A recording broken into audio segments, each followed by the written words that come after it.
Sir मैंने recording on कर दिया, जस्ट कंफर्म करना मुझे एक बार।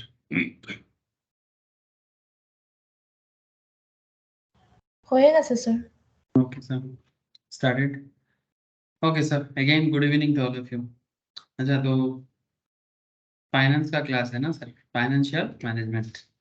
तो फाइनेंशियल मैनेजमेंट में हम लोग capital budgeting and investment decisions पे क्वेश्चन आंसर डील कर रहे हैं सर, है ना।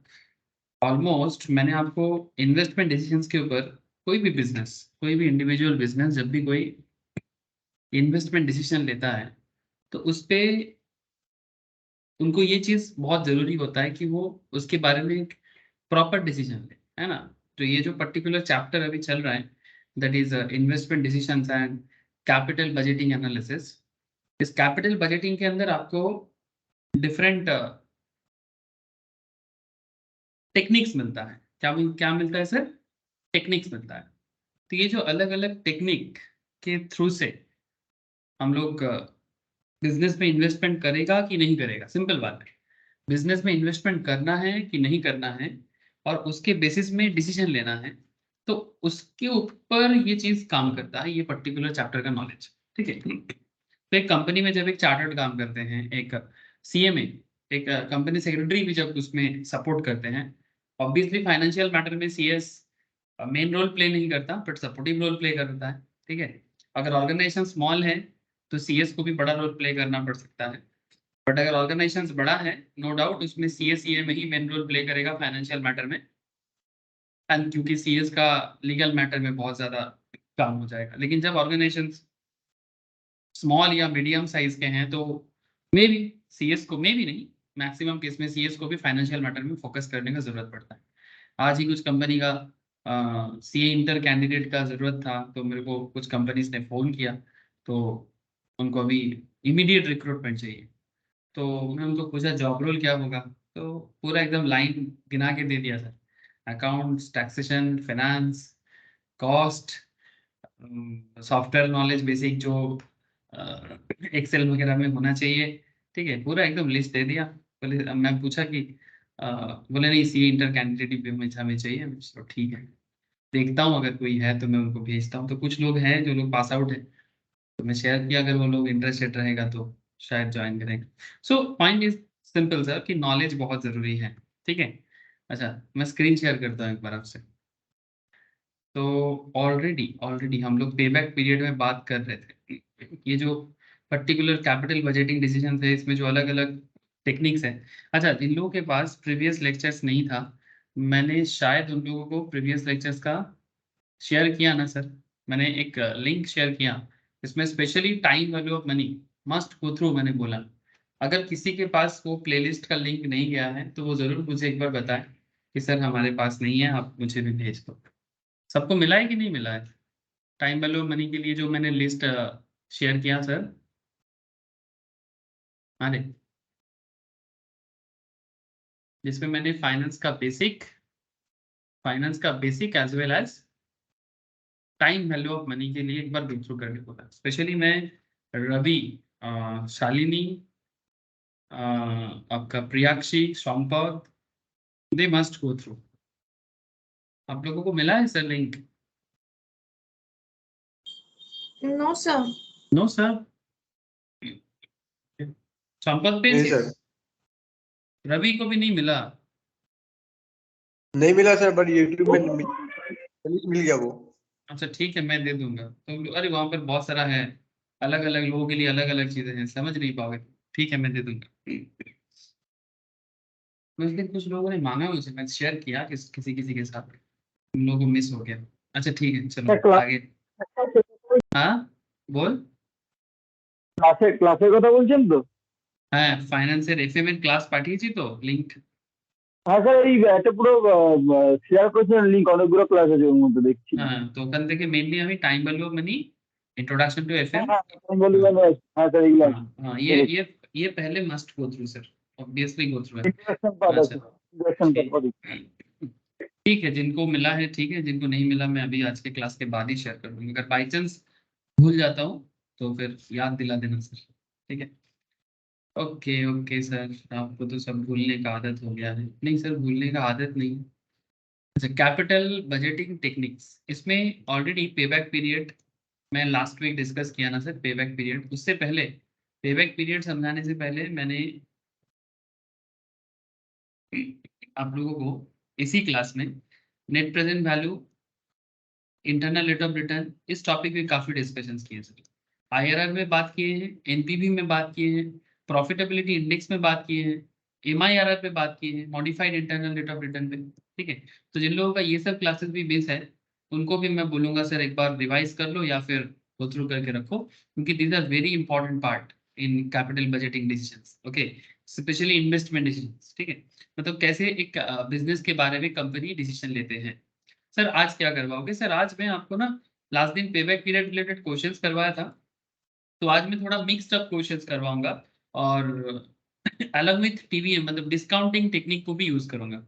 जैसे उस दिन पेबैक पीरियड एक नॉर्मल हुआ था जिसमें डिस्काउंटिंग कॉन्सेप्ट नहीं था, मतलब इन्फ्लेशन को एडजस्ट नहीं किया गया था, और लास्ट में मैंने आप लोगों को और एक मेथड सिखाया जिसमें इन्फ्लेशन को एडजस्ट किया गया है, that is also known as discounted payback period. Discounted का क्या मतलब होता है?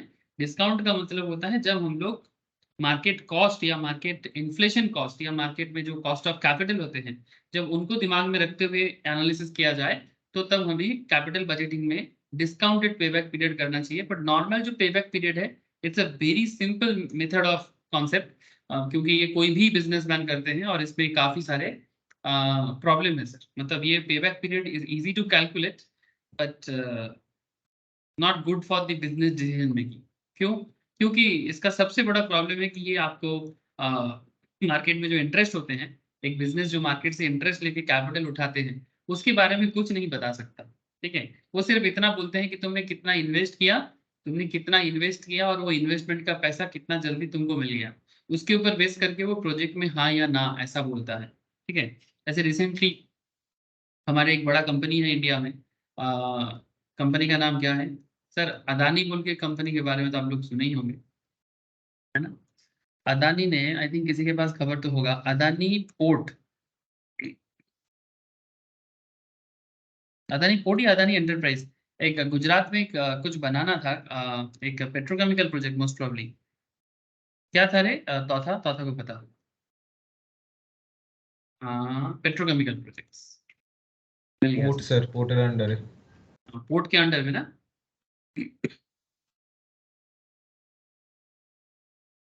मतलब ये बेसिकली अदानी के बिजनेस के ऊपर रिसेंटली काफी बर्डन आया है, क्योंकि अदानी को प्रूव करना पड़ रहा है कि दे आर नॉट डेब्ट रिडन कंपनी, मतलब उनके पास इतना भी डेब्ट नहीं है, मतलब जितना एसेट्स है उनसे अच्छा, मतलब एसेट अच्छा खासा है, रेवेन्यू मॉडल भी उनका अच्छा है, तो इसलिए अदानी क्या कर रहे हैं ना, अपना लोन वगैरह सारा एकदम रीपे कर रहा है। ठीक है, इसके पीछे काफी सारा और भी मैटर है जैसे कि हिंडनबर्ग रिसर्च वगैरह, मैं उस पर अभी बात नहीं करूंगा सर। बस इतना कहना चाहूंगा आपको कि अदानी का एक 34,900 करोड़ का पेट्रोकेमिकल प्रोजेक्ट को गुजरात के मुंद्रा में अदानी ग्रुप ने सस्पेंड कर दिया रिसेंटली। ठीक है, सस्पेंड कर दिया मतलब करेंटली तो उस पॉइंट से अपने आप को हटाया। ठीक है, अब आपको सवाल ये होना चाहिए कि सर अचानक से क्या प्रॉब्लम हो गया? सर ऑब्वियसली मेन प्रॉब्लम यही है कि बिजनेस के पास कैपिटल क्रंच होगा। ठीक है, कुछ लीगल इश्यूज भी चल रहा है। ठीक है, और उसके बाद से कंपनी ने अपना न्यू इन्वेस्टमेंट के रोक लगा दिया। ठीक है, आप चाहो तो इसके बारे में ऑनलाइन में रिसर्च कर सकते हो, गूगल कर सकते हो, देख सकते हो कि क्या हुआ है। ऐसे तो बहुत सारे लीगल इश्यूज हैं, बहुत सारे मार्केट रिगार्डिंग मैटर में अदानी के पास थोड़ा पैसा का कमती भी हुआ है। बट जो मेन रीजन है सारे मैटर पे, एक चीज सबसे इंपॉर्टेंट है कि जब कोई बिजनेस अपना कैपिटल को इन्वेस्ट करता है, ठीक है, जैसे ये पेट्रोकेमिकल प्रोजेक्ट में जब इन्वेस्ट करेगा 34,000 करोड़, कोई मामूली चीज नहीं है। 1-2 करोड़ का भी लोग बहुत बड़ी चीज मानता है, तो ये तो 34-35 हजार करोड़ का मैटर है सर। तो बिजनेस में इन्वेस्ट करने के बाद नहीं है, वो 10 बार सोचेगा, 10 क्या 10,000 बार सोचेगा। ठीक है, तो करेंटली उनको लगा कि this is not the right time. ठीक है, सो इसीलिए अदानी अपने आप को क्या कर रहा है, थोड़ा सा डिले कर रहा है, करंट लेवल में सस्पेंड कर रहा है। ठीक है, तो नाउ अब यही चीज जब वो बिजनेस लेवल में जेन्युइनली सोचता है कि हमें क्या करना चाहिए, तो वो फाइनेंशियल मैनेजर को बोलेगा कि भाई आप लोग इन्वेस्टमेंट डिसीजंस के ऊपर देखो कि हमें इन्वेस्टमेंट डिसीजन करना चाहिए कि नहीं करना चाहिए, और सबसे बड़ा चीज इन्वेस्टमेंट अगर कर भी दे तो कितना पैसा का फ्लो हम करेंगे और उसके बेसिस में हमारा रिटर्न क्या जनरेट हो रहा है, तो उसका पहले एक बजट बनाना पड़ता है। ठीक है, ब्लूप्रिंट बनाना पड़ता है। तो ये जो कैपिटल बजटिंग चैप्टर है, ये बेसिकली आपको ब्लूप्रिंट की तरह काम करता है। ठीक है, कि प्रोजेक्ट में इन्वेस्ट करने के पहले आप एक ब्लूप्रिंट की तरह देख लो, बजट बना के देख लो कि ये प्रोजेक्ट आपको कितना रिटर्न देने का क्षमता रखता है, पावर रखता है। ठीक है सर, जो हम लोग मतलब ब्लूप्रिंट बनाएंगे क्या वो सच में सही निकलता है? सर देखो, जब कोई बिजनेस काफी दिनों से मार्केट में है तो उनको ना एक आइडिया लगता है कि मेरा क्या प्रोजेक्ट है, और वो उसमें ना जेन्युइनली काम करता है, तो नो डाउट उसमें ना एक प्रैक्टिकल फीलिंग्स के साथ काम करेगा। बजट, बजट मतलब ऐसा नहीं कि सिर्फ बजट, गवर्नमेंट जो बजट निकालते हैं हर साल, ठीक है, तो क्या वो सिर्फ वो मतलब दिमाग में रखते हुए बजट निकालते हैं? नहीं सर, वो काफी प्रैक्टिकल होते हैं।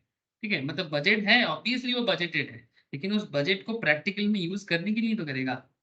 तो इतना तो बिजनेस को भी प्रैक्टिकल लेवल में जाके ही सोचना पड़ता है कि मेरे पास क्या सिचुएशंस है, मैं उस पर क्या डिसीजन लेने वाला हूँ। तो it's very very important part. तो बिजनेस उसके बारे में प्लान करता है, बिजनेस में इवैल्यूएशंस होता है, फिर प्रोजेक्ट में सिलेक्शंस होता है, फिर उसमें इम्प्लीमेंटेशंस होता है, फिर जो प्रोजेक्ट में इन्वेस्ट कर दिया गया उसको कंट्रोल किया जाता है, और फिर समय समय में रिव्यू कमिटी के ऊपर बेस करके रिव्यू भी लिया जाता है।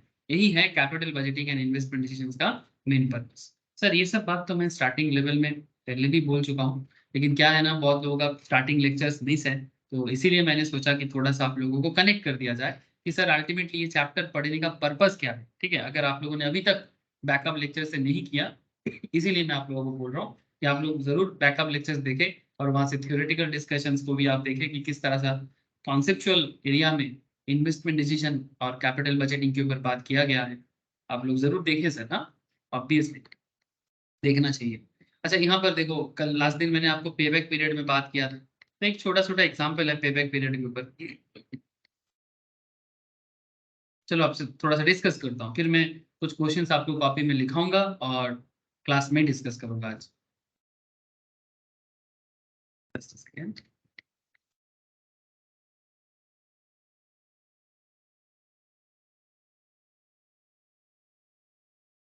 कैपिटल बजटिंग टेक्निक्स, ठीक है, ये सब भी डिस्कस करेंगे सर। सी फैट कैसे कैलकुलेट करते हैं, ये सब भी आएंगे सर। मैं सी फैट के बारे में बात करूंगा, बहुत जरूरी चर्चा है। सी फैट क्या है, सी फैट कैसे कैलकुलेट होता है, आई विल डिस्कस एवरीथिंग, सब डिस्कस करना पड़ेगा।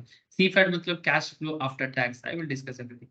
सो ये देखो एक कहाँ कैपिटल बजटिंग टेक्निक में, जैसे मैंने ऑलरेडी काफी सारे पैरामीटर में बात किया, बट रिसेंटली मैंने पेबैक पीरियड में बात किया।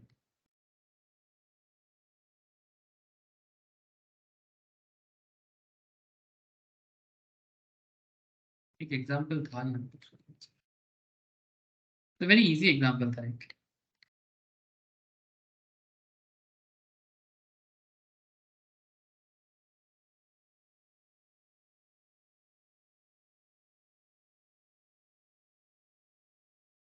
हाँ, ट्रेडिशनल और नॉन डिस्काउंटिंग टेक्निक, ठीक है, ट्रेडिशनल और नॉन डिस्काउंटिंग टेक्निक।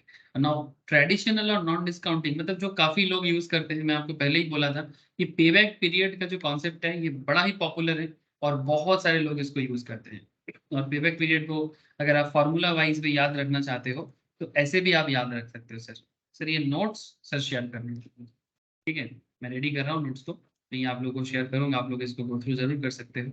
और यहाँ पर ना, जैसे मैं आपको कॉपी में लिखा लिखा के कराता हूँ, यहाँ से भी ना आपको सिमिलर काइंड ऑफ क्वेश्चंस थोड़ा बहुत अलग एडजस्टमेंट के साथ प्रैक्टिस करने को मिलेगा, along with examples and notes, ठीक है, जिसको आप गो थ्रू जब भी मर्जी करो और आपका फाइनेंस को डेवलप करो, ठीक है। और इसमें प्रैक्टिस क्वेश्चंस भी मिलेगा जो आपको practical knowledge as well as आपका थ्योरेटिकल नॉलेज, ठीक है, दोनों इंप्रूव करेगा, ठीक है। Practical knowledge as well as theoretical. Finance एक ऐसा सब्जेक्ट है सर जिसमें आपको प्रैक्टिकल नॉलेज डेवलप करोगे तभी फाइनेंस समझ में आएगा, ठीक है। और प्रैक्टिकल के साथ साथ ही आप अपना थ्योरी को बूस्ट कर सकते हो, सिर्फ थ्योरी करोगे कभी समझ नहीं पाओगे, कभी समझ नहीं पाओगे। इसीलिए मैं फाइनेंस पढ़ाने के टाइम पे मैं कोशिश करता हूँ कि आपको ईच एंड एवरी पॉइंट को लिखाने के बाद उस पर एग्जाम्पल देने का कोशिश करता हूँ, क्योंकि जब तक आप उसको फाइनेंशियल लेवल में प्रैक्टिकली देखोगे नहीं ना, आप समझ नहीं पाओगे। जैसे क्या बोला मैं आपको कि पेबैक पीरियड का लास्ट दिन मैंने आपको कैलकुलेट करके दिखाया। ऐसे अगर कोई फॉर्मूला करके भी याद रखना चाहे तो कैसे याद रखेगा? Total initial capital investment divided by annual expected after tax net cash flow, ठीक है, after tax net cash flow. जैसे यहाँ पर एक छोटा सा एग्जाम्पल है सर, एक छोटा सा एग्जाम्पल है, एक बिजनेस है जिसमें प्रॉफिट बिफोर टैक्स दिया है। प्रॉफिट बिफोर टैक्स मतलब समझते हो ना, मतलब पीबीटी, ठीक है। बिजनेस प्रॉफिट टैक्स देने से पहले का profit, profit before tax means tax देने के पहले का प्रॉफिट, ठीक है। ये चीज ऐसे तो एक चैप्टर आएगा sir, leverage and financial structure बोल के, ठीक है। Leverage and financial structure, capital structure, उसमें और ज्यादा डिटेल्स में पीबीटी, ईबीआईटी, ये सब चर्चा होगा, ठीक है। इवन अगर आप लोग ये सब समझ जाओगे ना, तो मार्केट में जब किसी कंपनी का एनालिसिस करना होता है, उसका रिपोर्ट एनालिसिस करना होता है, वो सब भी एनालिसिस करना अच्छे से सीख जाओ। तो यहाँ पर सिंपल एक डेटा दिया है, ये कंपनी है, उसका प्रॉफिट है जो सरकार के घर में टैक्स देने के पहले है 3 लाख का, टैक्स है 50% का। तो जब 3 लाख का प्रॉफिट है और 50% का टैक्स है, तो कितना टैक्स भरोगे सर? ऑब्वियस बात है, 3 लाख का 50% 1.5 लाख होता है, 1.5 लाख, तो 1.5 लाख का टैक्स दे देंगे। तो फिर 1.5 लाख टैक्स देने के बाद आपके पास जो बचा है वो क्या है? That is PAT, more popularly known as profit after tax. So now your profit after tax is 1,50,000. Okay, question में से दिया है और मैं आपको क्वेश्चन ही रीड कर रहा हूँ। नाउ इसमें आपको एक डिप्रिसिएशन का डेटा दिया है। क्या डेटा दिया देखो, ये जो पर्टिकुलर बिजनेस है, सपोज अ प्रोजेक्ट कॉस्ट, मतलब आप एक बिजनेस में पैसा लगा रहे हो, ठीक है। आप एक बिजनेस में पैसा लगा रहे हो, जिस बिजनेस में आपका कॉस्टिंग पड़ रहा है, बात को समझिएगा सर, आपका कॉस्टिंग पड़ रहा है 20 लाख का, and yields manually a profit of ₹3 lakh. आप 20 लाख का प्रोजेक्ट में पैसा लगा रहे हो, जिसमें से आपका एनुअल यील्डिंग है, प्रॉफिट है 3 लाख का, ठीक है। आफ्टर डिप्रिसिएशन 12.1, 12 एंड हाफ, ठीक है, 12.5 स्ट्रेट लाइन मेथड में, बट बिफोर टैक्स 50%। डिप्रिसिएशन देने के बाद एंड टैक्स देने से पहले आपका प्रॉफिट है 3 लाख। डिप्रिसिएशन प्रॉफिट जो 3 लाख आ रहा है, कैसे आ रहा है? 3 लाख आफ्टर डिप्रिसिएशन, मतलब ये 3 लाख का जो प्रॉफिट है, ये डिप्रिसिएशन लेस करके आया है, ठीक है। डिप्रिसिएशन लेस करके आया है। अब सर इसमें बहुत सारा बातें हैं। सर पहला बात कि डिप्रिसिएशन किसका होता है? सर डिप्रिसिएशन एसेट का होता है। Asset in the sense tangible का कि इंटेंजिबल का? बोलो, कौन सा एसेट का डिप्रिसिएशन होता है? टेंजिबल का। तो टेंजिबल एसेट जो भी आपके बिजनेस में है, देखो ये क्वेश्चन है, सारा डिटेल्स तो नहीं दिया, आपको इतना बोल रहे कि टेंजिबल जो भी एसेट आपके पास है, उसका डिप्रिसिएशन देने के बाद आपके पास प्रॉफिट आया है 3 लाख का, लेकिन अभी भी आपने गवर्नमेंट के पास टैक्स जमा नहीं किया, अभी भी आपने गवर्नमेंट के पास टैक्स को जमा नहीं किया सर, ठीक है। तो इसीलिए बोला बट बिफोर टैक्स 50%। तो इसमें आपको इस इंफॉर्मेशन को थोड़ा बाइफर्केशन करके दिखाया है कि क्या क्या डेटा आपके सामने उपलब्ध है। फिर आपको पूछता है, फिर क्वेश्चन आपको पूछता है कि पेबैक पीरियड कैसे कैलकुलेट करोगे, ठीक है। Now how to calculate payback period, ध्यान से समझे सर बात। ये जो आपका डिप्रिसिएशन है, सर डिप्रिसिएशन वैल्यू कैसे कैलकुलेट करोगे? सर डिप्रिसिएशन कैलकुलेट करने के लिए आपके पास कॉस्ट है, कॉस्ट कितना है? 20 लाख का कॉस्ट है, मतलब प्रोजेक्ट का कॉस्ट। सर 20 लाख का 12.5% करो तो कितना स्ट्रेट लाइन होता है? 20, अब कोई एसेट का वैल्यू जो नहीं दिया है यहाँ पर, तो 20 लाख का 12.5% कितना हो जाएगा? 12 एंड 1/2। 20 लाख का 12.5% कितना होता है रे? कौन बताएगा मुझे? सर 2.5 लाख होता है क्या? मतलब 2,50,000। चुप ना रहो, कुछ तो कहो। 4 lakh.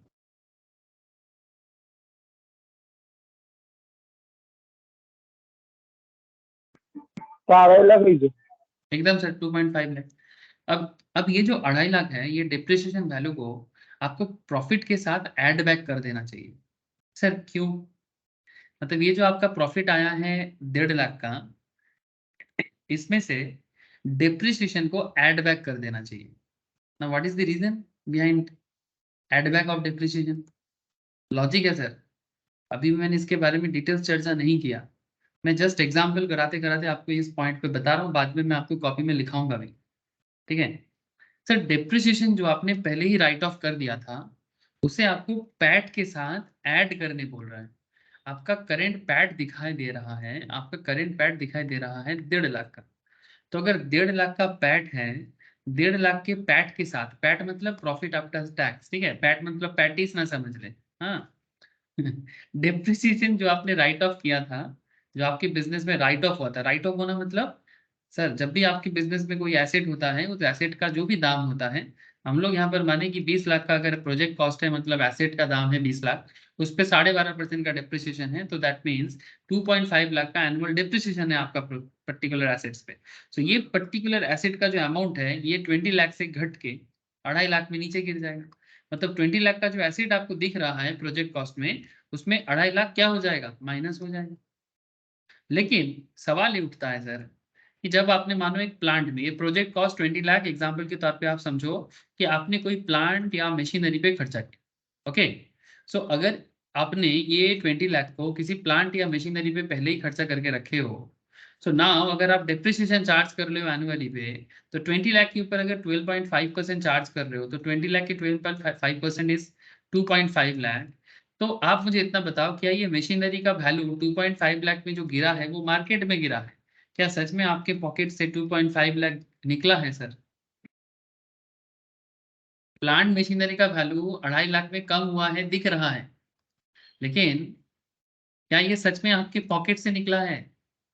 Hello, please point to be noted sir. ये जो डिप्रिसिएशन हम लोग चिल्ला रहे हैं, क्या आपके पॉकेट से गया ये 2.5 लाख, या बस अकाउंट्स में आप दिखा रहे हो कि आपका 2.5 लाख का वैल्यू डिटोरिएट हुआ है? जस्ट लाइक रवि, नील, सभी को बोल रहा हूँ सर, शालिनी सर, अगर आपने जिस दाम पे अपना फोन खरीदा था, किस दाम पे आपने अपना फोन परचेस किया था? एग्जाम्पल के तौर पे अगर मैं मानूं कि आपने एक 20,000 का फोन 2 साल या 1 साल पहले परचेस किया था, 1 ईयर बैक, और अगर आपको मैं बोलूं कि सर क्या आपका 20,000 का मोबाइल आज भी 20,000 में का वैल्यू दिख रहा है, क्या जवाब आएगा आप लोगों से? 1 ईयर बैक 20,000 का मोबाइल क्या आज भी 20,000 का ही वैल्यू रहेगा सर? जवाब नो दीजिएगा। सर। सर ऑब्वियसली इसमें डिप्रिसिएशन आएगा। डिप्रिसिएशन आने के पीछे 2 रीजन है। आपने मोबाइल को नेचुरली यूज किया तो उसके लिए उसका एक नेचुरल वेरिएंटियर है। मार्केट में टेक्नोलॉजी और अपग्रेड हो गया तो आपके मोबाइल का टेक्नोलॉजी थोड़ा पुराना हो जाएगा। तो ऑब्वियस बात है कि अगर मार्केट में न्यू टेक्नोलॉजी आएगा तो आपका मोबाइल और ज्यादा डिप्रिशिएट होगा। तो अगर ये 50% में भी डिप्रिशिएट हो जाता है तो से फॉर एग्जांपल आपका मोबाइल 20,000 का है बट उसका डिप्रिसिएशन तो घट गया, 10,000 का वैल्यू दिख रहा है डिप्रिसिएशन माइनस होने के बाद। तो मैंने यहाँ पर स्ट्रेट लाइन में 5,000 मान लिया, 10,000 मान लिया, 50% में डिस्काउंट कर दिया, मतलब डिप्रिशिएट कर दिया। Now my question is that क्या ये 10,000 आपकी पॉकेट से निकला? हे मेरा 10,000 चला गया और मोबाइल का दाम गिर गया, ऐसा हुआ क्या? हाँ या ना? जब डिप्रिसिएशन आपके बिजनेस में लागू हुआ है तो क्या आपके पॉकेट से पैसा निकला है? कैश आउटफ्लो हुआ है सर?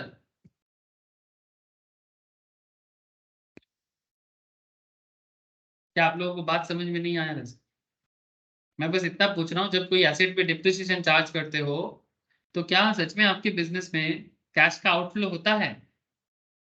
Basic question. ना sir.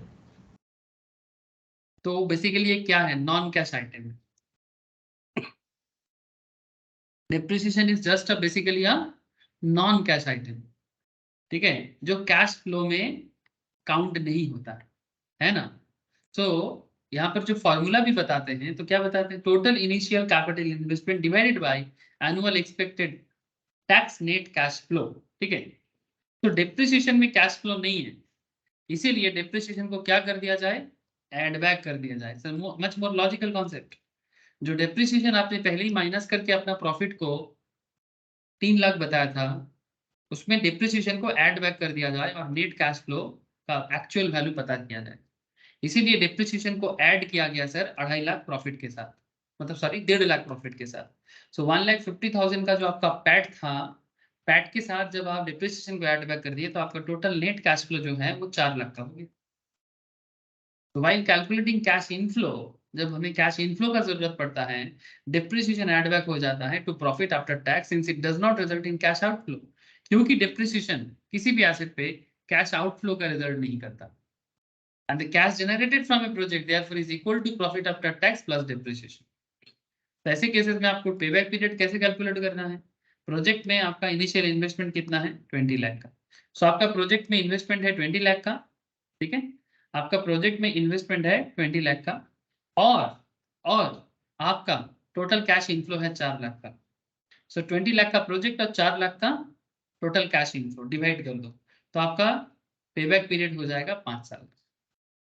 So it's a very simple payback period का कॉन्सेप्ट, बट जहां पर मैंने थोड़ा डिप्रिसिएशन रिलेटेड मैटर को भी ले लिया। बोलो सर, आप लोगों को बात समझ में आया? कोई डाउट है क्या? कोई डाउट है? Hello, it's a very simple payback period concept. आप पेबैक पीरियड को जब भी इस तरह का क्वेश्चंस भी आपको मिल सकता है, तो जब भी आपको ऐसा क्वेश्चन मिले और आपको ज्यादा डेटा नहीं मिले, तो आप total initial capital investment divided by annual expected after tax net cash flow से भी निकाल सकते हो। और annual expected after tax net cash flow कैसे निकाला जाता है? ये ऐसे निकाला जाता है। प्रॉफिट बिफोर टैक्स, वहां से टैक्स को हटाओ, पैट मिलेगा, पैट के साथ डिप्रिसिएशन को ऐड बैक करो, तो टोटल कैश इनफ्लो मिलेगा। ओके, ऐसा और भी क्वेश्चंस आएगा बाद में, आपको ऐसे भी समझ में आ जाएगा सर। लेकिन ये एक पेबैक पीरियड में एक अलग टाइप का क्वेश्चन था, बट आई थिंक कि आप लोगों को क्लियर है। कोई डाउट क्या? कोई डाउट, कोई मन में सवाल? पेबैक पीरियड 5 साल का मतलब इतना ही हो रहा है कि मेरा 20 लाख का प्रोजेक्ट है, 4 लाख अगर मेरा इनफ्लो होगा हर साल, पैसा अगर आएगा, तो 5 साल में मेरा पैसा जो भी मैंने मार्केट में डाला था वो वापस आ जाएगा। 20 लाख बटा 4 लाख, बात को समझे। 20 लाख आपका प्रोजेक्ट है और 4 लाख आपका कैश का इनफ्लो है, तो 20 लाख आपने क्या किया था? मार्केट में आउटफ्लो किया था। इसमें आपका जब भी आपने प्रोजेक्ट में पैसा लगाया, आपके पॉकेट से 20 लाख निकल गया था और बाद में आपके बिजनेस में 4 लाख का इनफ्लो हुआ है। सो आउटफ्लो बाय इनफ्लो करके जो गैप मिल रहा है, इसमें हमें 5 साल का टाइम मिल रहा है। और ये 5 साल क्या हुआ? मेरा 20 लाख रिटर्न पाने का टाइम है, मेरा 20 लाख रिटर्न पाने का टाइम है। तो हम इतना समझ सकते हैं, कोई भी बिजनेसमैन इतना समझ सकता है कि मैंने 20 लाख लगा के मेरा पैसा आने पे 5 साल का समय लगा। तो इन सिंपल वो क्या कहेगा फाइनेंस के लैंग्वेज में, दिस इज हर और his pay back period.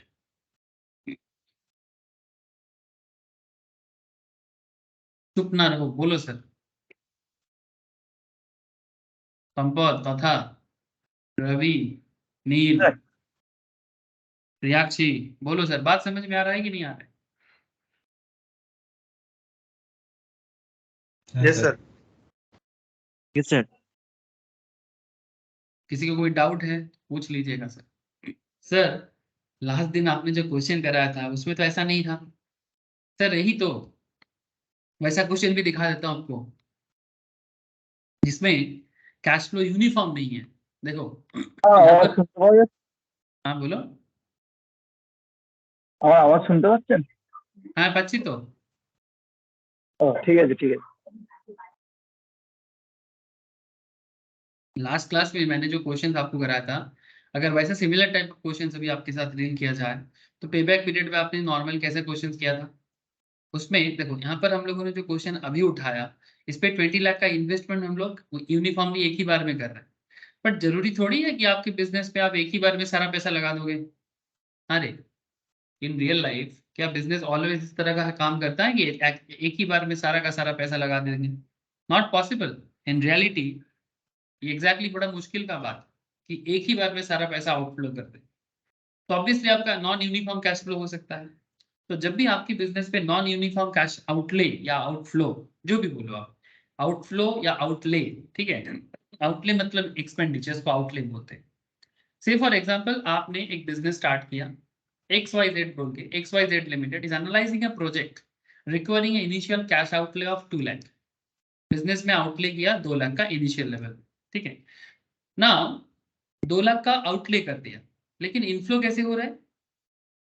First year इनके पास आ रहा है 80,000 का, सेकेंड ईयर आ रहा है 60,000 का, थर्ड ईयर आ रहा है 60,000 का, फोर्थ ईयर आ रहा है 20,000।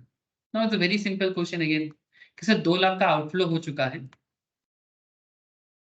ज्यादा कुछ दिया नहीं, डिप्रिसिएशन वगैरह कुछ भी नहीं दिया, प्रॉफिट का कोई इंफॉर्मेशन नहीं दिया, बस इतना बोला है कि 2 लाख हमने इन्वेस्ट किया और मेरे को फर्स्ट ईयर में 80,000 आ गया, सेकंड ईयर में 60,000 आ गया, थर्ड ईयर में 60,000 आ गया। बोलो सर, नॉर्मल कैलकुलेशंस में हो जाएगा, इसमें हम लोग सिंपल क्यूमुलेटिव कर लेंगे, सिंपल क्यूमुलेटिव कर लेंगे कि मेरे 2 लाख आने पे कितना टाइम लग रहा है, ईयर 3 साल, सिंपल है ना, सिंपल 3 साल। फर्स्ट ईयर 80,000, सेकेंड ईयर 80 के साथ 60 ऐड कर दो, है ना। ऐसा भी बहुत लोग, हम लोग सीखने के टाइम पे ऐसे भी किए थे कि 2 लाख को पहले हम लोग माइनस को ले रहे थे, फिर 2 लाख से हम लोग ऐसे देख रहे थे 2 लाख से 80,000, ठीक है, 2 लाख से 80,000 अगर ले लेंगे तो फिर कितना बचा रहता था, वैसा करके भी कर सकते हो जैसे मैंने आपको कॉपी में कराया। बट ये सिंपल, आप नॉलेज रखो सर, लॉजिक क्या है देखो, आपको सॉल्व करने का अलग अलग तरीका आप अपना सकते हो, उसमें कोई प्रॉब्लम नहीं, आपको जो तरीका सही लगे वही करो, ठीक है। जैसे यहाँ पर सिंपल करेंगे कि मेरा 2 लाख का इन्वेस्टमेंट है और 2 लाख मुझे कितना जल्दी मिल रहा है वो देखो आप। तो 2 लाख फर्स्ट ईयर में 80,000, सेकेंड ईयर में 80 के साथ 60 ऐड कर दो, कितना हो जाएगा 1,40,000, और थर्ड ईयर में 1,40,000 के साथ और 60 आया थर्ड ईयर में, तो 2 लाख आ गया ना सर। तो ये तो बहुत सिंपली समझ में आ रहा है कि मेरा 2 लाख का आ रहा है, 2 लाख आने में मेरा 3 साल में मेरा 2 लाख वापस आ जा रहा है, तो वो बंदा क्या बोलेगा, पे बैक पीरियड क्या है, 3 इयर्स। लेकिन जब मैंने इसके ऊपर भी आपको एक डिस्कशन दिया था कि अगर आपको पेबैक पीरियड अगर फ्रैक्शन में भी कैलकुलेट करना पड़ सकता है, जैसे इन्वेस्टमेंट अगर 2 लाख की जगह 2,05,000 होता, तो मतलब यहाँ पर इन्वेस्टमेंट 2 लाख था, इन्वेस्टमेंट 2 लाख था, तो आपने देखा कि 3 लाख में 3 साल में आ जा रहा है। लेकिन अगर ये 2,05,000 होता तो 3 साल तो समझ में आ जाता, बट ये बीच का 5,000 कब आ रहा है ये समझ में नहीं आता। तो इसको भी आप बहुत सिंपल, और एक तरीका है आप कर सकते हो, मैं दिखा दे रहा हूँ सर, क्योंकि क्या है ना, अलग अलग तरीके से क्वेश्चन सॉल्व किया जा सकता है, ठीक है। मैंने लास्ट दिन जो आपको कराया था उसमें थोड़ा अलग टेक्निक मैंने यूज किया था, आज मैं आपको जो दिखा रहा हूँ इसमें थोड़ा सा अलग टेक्निक यूज कर रहा हूँ, बट आप जो टेक्निक आपको ठीक लगेगा वही टेक्निक अपनाओ, no problem in that, no problem in that, ठीक है। जैसे लास्ट दिन मैंने आपको सिंपल मेन अमाउंट से माइनस करते करते दिखाया था और अल्टीमेटली मेरा आंसर आया था, ठीक है। और आज मैंने आपको माइनस करते नहीं दिखाया, जस्ट एडजस्ट करते हुए चला, और यहाँ पर मैंने 2,05,000 2 लाख की जगह अगर इन्वेस्ट कर दिया तो मेरा पेबैक पीरियड क्या होगा। सर 3 साल तो लगेगा, समझ में आ रहा है, पर 3 और 4 के बीच में क्या होगा ये पता नहीं चल रहा है। तो सिंपल बात है, यहाँ पर भी हम लोग एक गलत तरीका अपना सकते हैं। आपका 2 लाख आ रहा है 3 साल में, ये तो पता है, बट बैलेंस कितना है और जो आपको मिलना है, सर 2 लाख के ऊपर और 5,000 एक्स्ट्रा है, so balance cash outlay, balance cash outlay मतलब और कितना एक्स्ट्रा पैसा आपने मार्केट में डाला था जो अभी तक नहीं आया, तो आपका 5,000 अभी तक नहीं आया। सर आपका ऑलरेडी फोर्थ ईयर का क्यूमुलेटिव कितना है, फोर्थ ईयर का, सर फोर्थ ईयर में आपका इनफ्लो हो रहा है 20,000 का, सो 5,000 और फोर्थ ईयर में आपका इनफ्लो हो रहा है 20,000 का, तो 5,000 बाई 20,000 इक्वल्स टू 1/4 ईयर, ठीक है। सो सिंपल है कि 2,05,000 आने में मेरा समय लगेगा 3 ईयर, मतलब 3 टू दी पावर 1/4 ईयर, मतलब ऐसे ऐसे बोल सकते हैं 3 साल, और 1/4 को पॉइंट में ट्रांसफर करके भी देख सकते हो कितना हो रहा है, 3 एंड 1/4 ईयर, ठीक है, ये हो जाएगा आपका जवाब। अब ऐसा ही सिमिलर काइंड ऑफ क्वेश्चंस मैंने लास्ट वीक भी करवाया था, ये कोरियचिलाम की कराई नहीं, सेम काइंड ऑफ क्वेश्चंस हुआ था कि नहीं हुआ था, बोलो सर। उल्टा इससे और भी बेहतर क्वेश्चन था, हाँ, तो कुछ क्वेश्चन थोड़ा सा हटके आपको नजर आएगा, मैं ऐसा नहीं बोलूंगा कि सारा क्वेश्चन एकदम डिट्टो मिलेगा आपको, थोड़ा बहुत, इसलिए आपका नॉलेज अगर क्लियर रहेगा, अगर क्वेश्चन में आपको हल्का सा हेरा फेरी भी नजर आएगा, आप उसको बिल्कुल पकड़ सकते हो, एकदम कॉपी बुक कीड़ा मत बन जाओ कि मैंने जैसे सीखा वैसा ही मुझे हमेशा मिलेगा, नॉट नेसेसरी। कोई मुझे लास्ट वीक का डेट बता सकते हो, क्या डेट था सर।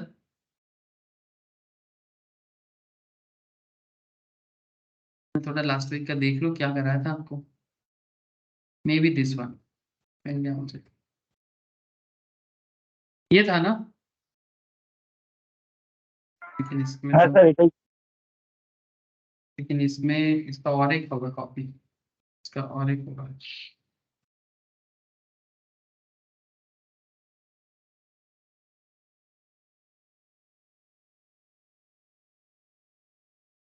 का और एक पार्ट, ये तो मैंने बाद में स्टार्ट किया था, 14th को ना, 14th मार्च।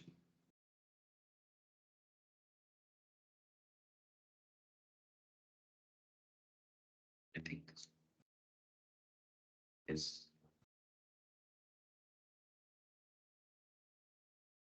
ये वाला। इसके अंदर अगर आप देखोगे तो मैंने आपको पेबैक पीरियड को ऐसे भी सॉल्व करा है, प्रोजेक्ट ABCD करके। ठीक है, आप कोई भी उपाय अपना लो, आपका जवाब में कोई प्रॉब्लम नहीं आएगा, सेम आंसर आएगा, सेम आंसर आएगा सर। ठीक है, तो यू कैन डू एनीथिंग। मैं बता दिया, नहीं तो आप बोलोगे सर इसका और एक मेथड है। हाँ मेथड है, यस मेथड इज देयर। सो आपको ये मेथड अच्छा लगे आप ये मेथड करो, आपको वो मेथड अच्छा लगे आप वो मेथड करो, बट दोनों मेथड में सिमिलर कॉन्सेप्ट छुपा हुआ है। ठीक है, तो बाद में ना बोलना कि सर मेथड को मेरे को समझ में नहीं आया। ठीक है, क्योंकि हो सकता है कि आपको कहीं किसी किताब में दोनों मेथड दिख जाए या फिर कोई एक मेथड दिख जाए, तो आपको ऐसा नहीं सोचना है कि मेथड गड़बड़ है। फाइनेंस को कैलकुलेट करने का अलग अलग मेथड अपनाया जाता है, बट आप जो भी मेथड अपनाओगे, specially in case of payback period, दोनों में सेम आंसर आएगा। बट हाँ एक कॉन्सेप्ट है, there is a concept of accounting rate of return और एवरेज रेट ऑफ रिटर्न। उसमें आपको ना थोड़ा मेथड के ऊपर बेस करके आपका जवाब भी अलग अलग आएगा। मतलब मेथड चेंज करोगे तो आंसर भी अलग होगा। ऐसा होता है क्या? अरे होता है, तभी तो बोल रहे हैं, होता है तभी बोल रहे हैं। अकाउंटिंग रेट ऑफ रिटर्न या एवरेज रेट ऑफ रिटर्न में ऐसा होता है। सर ऐसा क्यों होता है? तो ये तो मैं आपको तभी बोल पाऊंगा जब मैं आपको एवरेज रेट ऑफ रिटर्न और अकाउंटिंग रेट ऑफ रिटर्न सिखाऊंगा। ठीक है, लेकिन फिलहाल मुझे जितना बताना था अभी के लिए मैंने आपको बताया। इसके बाद मैंने आपको रेसिप्रोकल भी करा दिया था, मुझे जितना याद आ रहा है, payback reciprocal. I also discuss कि पेबैक रेसिप्रोकल क्या होता है, उसका एक क्वेश्चन भी सॉल्व करवाया था। डिस्काउंटेड पेबैक पीरियड में भी मैंने बात कर ली, और इसके अंदर इस नोट्स के अंदर में आपको मैं शेयर करूंगा डिस्काउंटिंग टेक्निक में कि कैसे आप डिस्काउंटिंग के थ्रू से भी पेबैक पीरियड का क्वेश्चन आपको मैं शेयर कर दूंगा। ऑलरेडी आपको कराया था लास्ट वीक। चलो आज भी अभी भी मेरे साथ साथ आप कुछ क्वेश्चन करो, क्योंकि एफएम में क्वेश्चन का प्रैक्टिस बहुत जरूरी है। मेरे को एक स्लाइड ले लेना सर, बस मैं क्वेश्चन लिखाता हूँ आपको, मेरे साथ साथ लिख लिख के करो।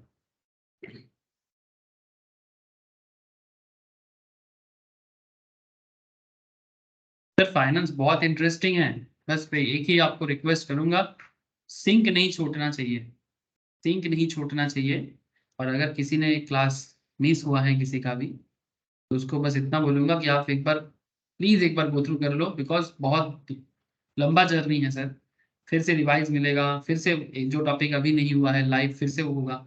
सो जिन लोगों का भी एग्जाम देनी है उनके लिए बोल रहा हूँ, जिनका एग्जाम पास में है उनको तो डेफिनेटली जल्दी जल्दी कर लेना चाहिए।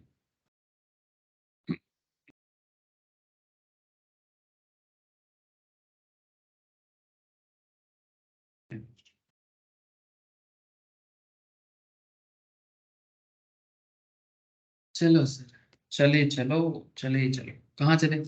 सर क्वेश्चन लिखे मेरे साथ साथ, क्वेश्चन लिखे। क्या क्वेश्चन लिखे? अच्छा मैंने कोई होमवर्क दिया था क्या? नहीं दिया था तो अभी करो ना मेरे साथ, मैं भी भूल गया क्या दिया था। मुझे भी अभी मुझे लग रहा है नहीं दिया था, मैं बोला था देना है पर मैंने दिया नहीं। कैलकुलेट, तो हाँ दिए ना। ना sir. Calculate the discounted payback period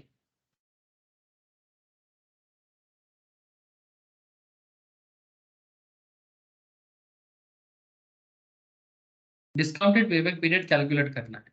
sir कैसे करें? इंफॉर्मेशन तो कुछ दिया ही नहीं आपने। सर दे रहा हूँ सर। सर ईयर्स लिखो और नेट कैश फ्लो बोल के लिखो, NCF। ठीक है, नेट कैश फ्लोज। सर क्या क्या हुआ है? सर चलो देखते हैं क्या क्या हुआ है। 0 1 2 3 4 5, 5 साल का डेटा लो। दो, थोड़ा छोटा कर देते हैं, जगह कम है। 0 1 2 3 4 5, ठीक है। तो 5 years data we need. Sir 0 year में क्या करेंगे? सर 0 ईयर में इन्वेस्ट करते हैं। स्टार्टिंग में बिजनेस में क्या करते हैं? प्रोजेक्ट का आउटले करते हैं, कैश का आउटले होता है। तो आउटले को शो करने का क्या तरीका है? नेगेटिव में दिखाया जाता है, ठीक है। से फॉर एग्जाम्पल आपने 600 रुपीज इन लैक्स बोल के लिख दो, रुपीज इन लैक्स। 600 लाख मतलब क्या है सर? 600 लाख मतलब 600 लाख मतलब 6 करोड़ है ना। 6 करोड़, 6 करोड़ आपने इन्वेस्ट कर दिया। फर्स्ट ईयर में आप रिटर्न का एक्सपेक्टेशन करोगे, ऑब्वियस बात है। सर फर्स्ट ईयर में आपका इनफ्लो हो रहा है 140 crore, 140 lakhs sorry. Second year में आ रहा है सर 220 लैक्स। थर्ड ईयर में आ रहा है 200 लैक्स। फोर्थ ईयर में 300 लैक्स एंड फिफ्थ ईयर में 320 lakhs. Okay sir, very okay. Problem तो कुछ भी दिख नहीं रहा है। तो फिर कैलकुलेट करके बताओ ना डिस्काउंटेड पेबैक पीरियड क्या होगा। लेकिन सर मैंने एक इंपॉर्टेंट इंफॉर्मेशन आपको नहीं दिया, केसी इक्वल्स टू 14%। सर इस केसी से क्या है? सर केसी में ही तो पूरा खेल छुपा हुआ है। पहला बात, अगर ये नॉर्मल पेबैक पीरियड होता तो केसी का इंफॉर्मेशन मायने नहीं रखता। कॉस्ट ऑफ कैपिटल वो चीज होता है कि जिस रेट में आप बैंक से लोन ले रहे हो, तो बेसिकली ये आपके लिए एक महंगाई होगा, है ना। आप जो भी कमाओगे, सिंपल एकदम एक लेमैन की तरह समझो। Just think like a layman. Layman समझते हो ना, लेबर क्लास, ठीक है, जिनको मैनुअल नॉलेज है, मेंटल नॉलेज कम होता है, ठीक है, मेहनत करते हैं। अगर लेमैन भी समझना चाहे तो वो भी समझ सकता है कि बहुत बेसिक बात है। 100% अगर आप मार्केट से लोन लेते हो, लोन क्यों लेंगे आप? 100 रुपीज अगर आप लोन ले रहे हो मतलब 100 रुपीज आपके लिए कैपिटल है। लेकिन इस कैपिटल को जुगाड़ करने के लिए, मतलब कैपिटल फाइनेंस, ठीक है, फाइनेंस का मतलब क्या? जुगाड़। इंग्लिश बोलने से कोई बात स्पेशल नहीं हो जाता है, जो जो है वही होगा, ठीक है। हम लोग ना थोड़ा बहुत ज्यादा ना समझ लेते हैं, जब भी किसी चीज में इंग्लिश लैंग्वेज यूज करते हैं मतलब ऐसा लगता है कोई खास बात होगा। जिंदगी में ऐसा कोई भी चीज नहीं है जो खास है, हर चीज को आम बनाने का कोशिश करो, ठीक है। तो एक गाना है ना सर, प्रभुदेवा का, बड़ा सुंदर सा डांस का है, ठीक है, टेक इट इजी, है ना। टेक इट इजी, उस गाने में कोई है, लड़की है जिसको उर्वशी नाम है उसका, टेक इट इजी उर्वशी। तो ऐसा ही मैं भी यही सोचता हूँ कि हर चीज को थोड़ा टेक इट इजी करो, ठीक है। ज्यादा अहमियत मत दो यार किसी भी चीज को, इतना ज्यादा इंपॉर्टेंस देने से ना वो ज्यादा हाइप क्रिएट हो जाता है।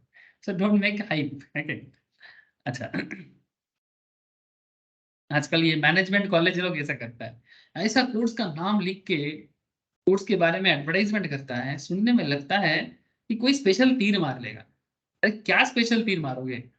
वही तो है जो फाइनेंस, इकोनॉमिक्स, लॉ, जो एक सिंपल हर फैमिली का कहानी होता है। एक फैमिली भी चलना है, उसमें भी फाइनेंस का मैटर होता है कि पापा जुगाड़ करेंगे घर का, माधर जो होते हैं, माँ जो होते हैं, घर का नियम कानून के साथ उसको चलाएंगे।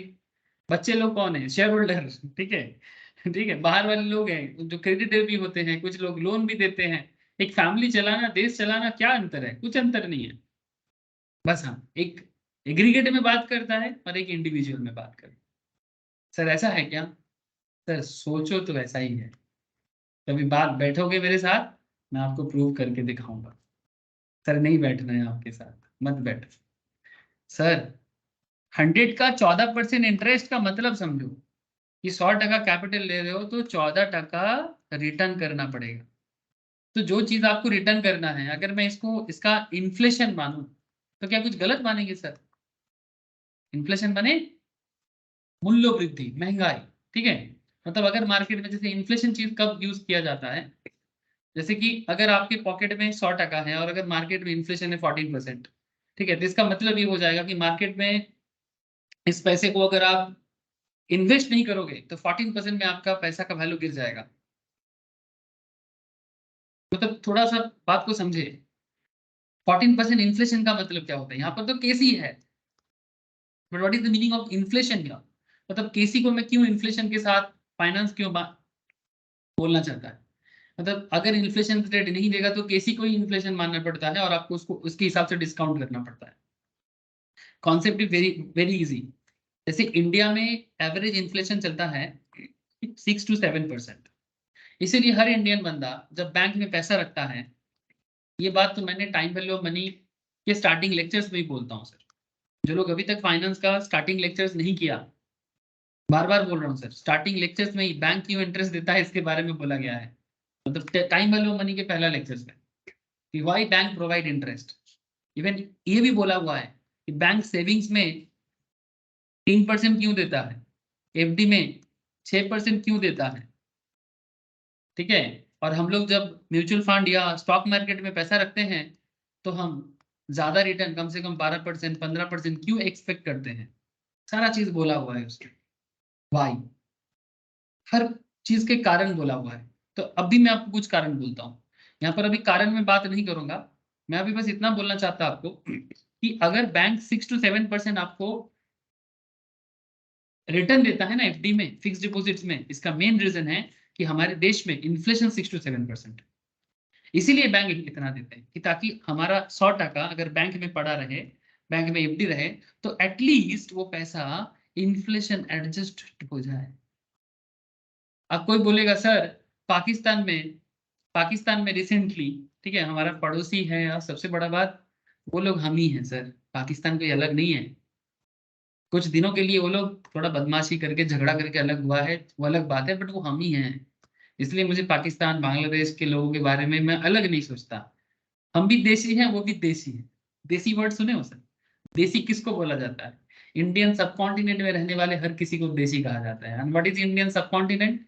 इंडियन सबकॉन्टिनेंट मतलब India, Pakistan, Bangladesh, Sri Lanka, Nepal, Bhutan, these are they are called Indian subcontinent, ठीक है।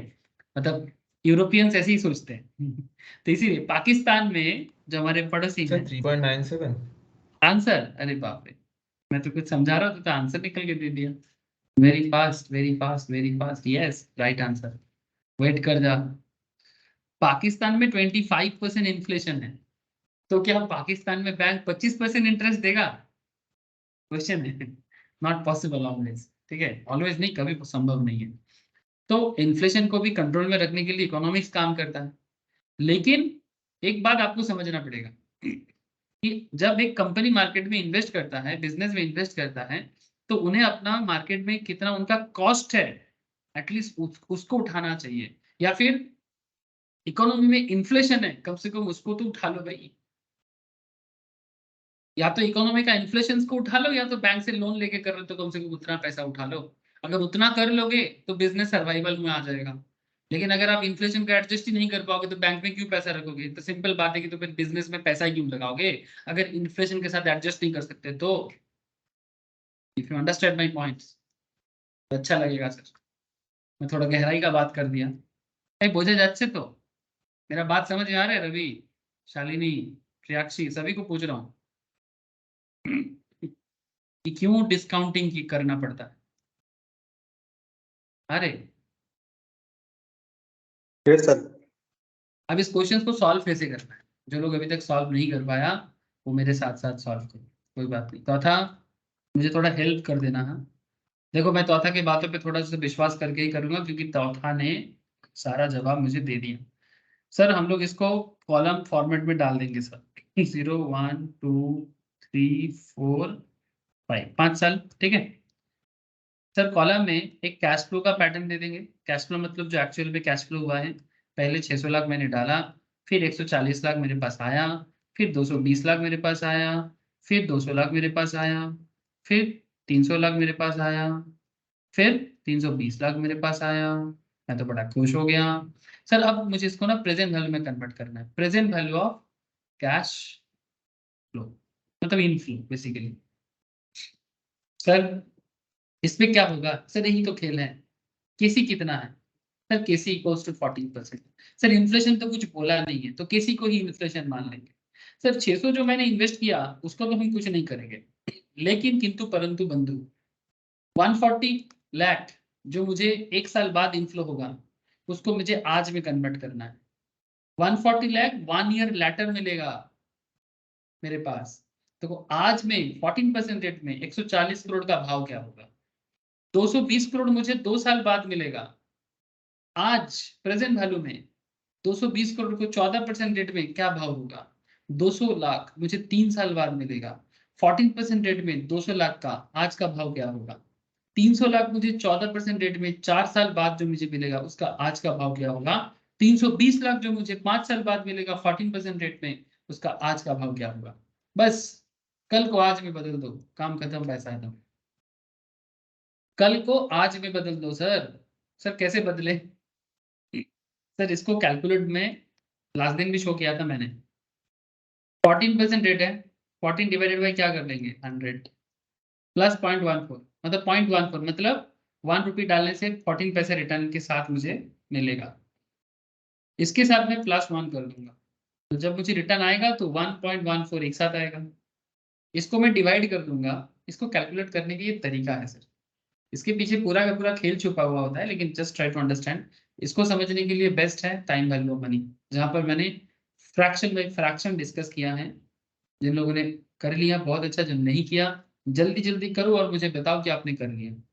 1.14 को मैं डिवाइड करूंगा और मैं 1 साल का फैक्टर निकालूंगा, तो था फैक्टर सही निकला है, मुझे बस इतना बता देता था।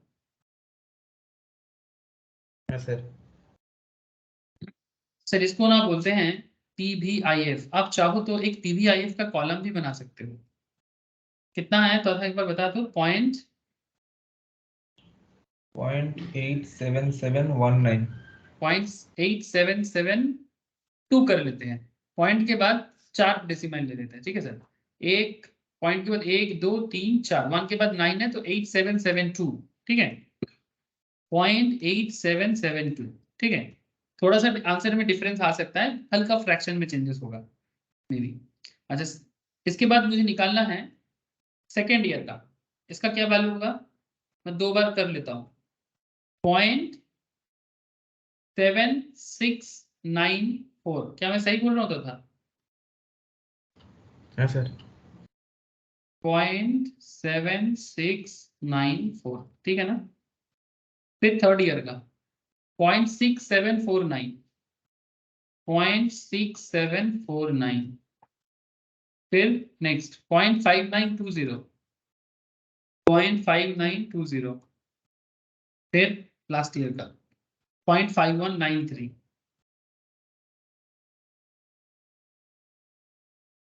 0.5193। तो 5 साल का फैक्टर निकाल लिया। अब बस एक छोटा सा काम करना है, इसके साथ इसको इंटू करो। बोलो। तो 3.81 ईयर कोई क्या 3.81, 81 ठीक है, थोड़ा सा फ्रैक्शन आएगा सर। इसके साथ इसको इंटू करो, 140 के साथ 0.8772 इंटू कर ले, कत হবে?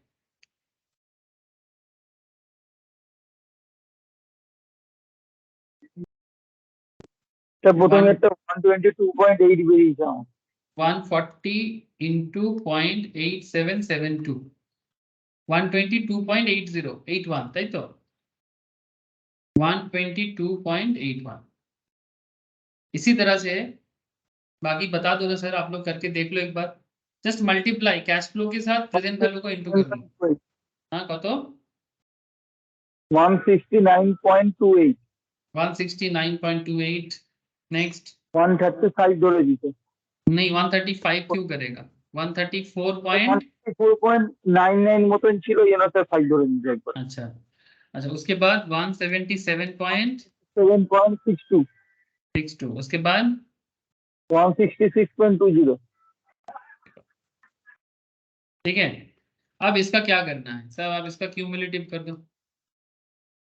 স্যার 600 নেগেটিভ তারপর मतलब ऐसा भी होता है कि 600 आप यहाँ से प्लस प्लस करके देखो कहाँ 600 आ रहा है, जैसे कि अभी आपको दिखाया।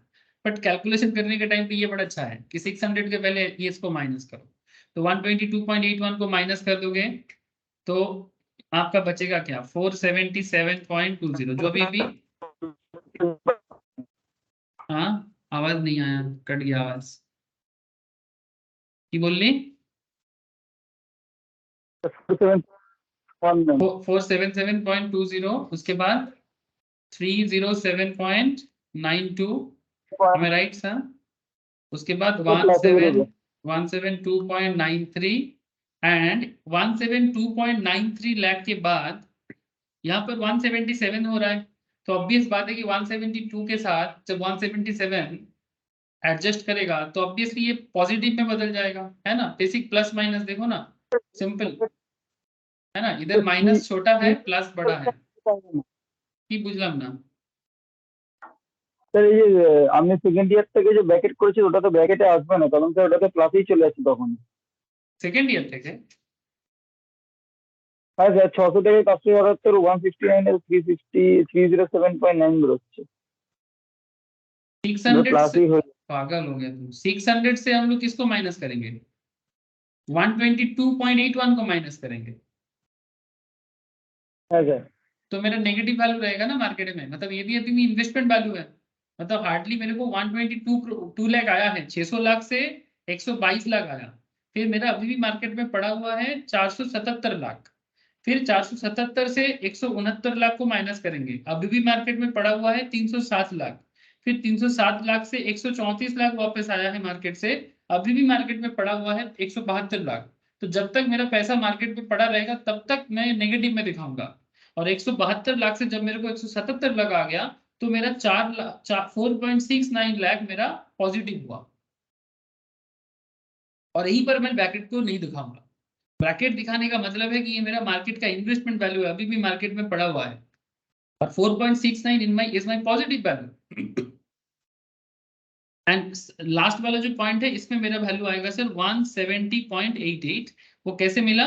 4.69 उसके साथ 166.20 को प्लस करके। लेकिन हमारा आंसर के लिए ये 4th ईयर तक ही काफी है, 3rd और 4th के बीच में, तो 3rd ईयर तक तो मेरे को पैसा लग ही रहा है, मतलब पैसा रिटर्न पाने में 3rd ईयर 3 साल तो लगी, 3 साल नहीं 4 साल नहीं सॉरी 3 साल तो मेरा लग ही रहा है। लेकिन एक प्रॉब्लम है सर, ये 172.93 के बाद 177, मतलब ये 3 और 4 के बीच में मेरा पॉजिटिव आया है सर, है ना।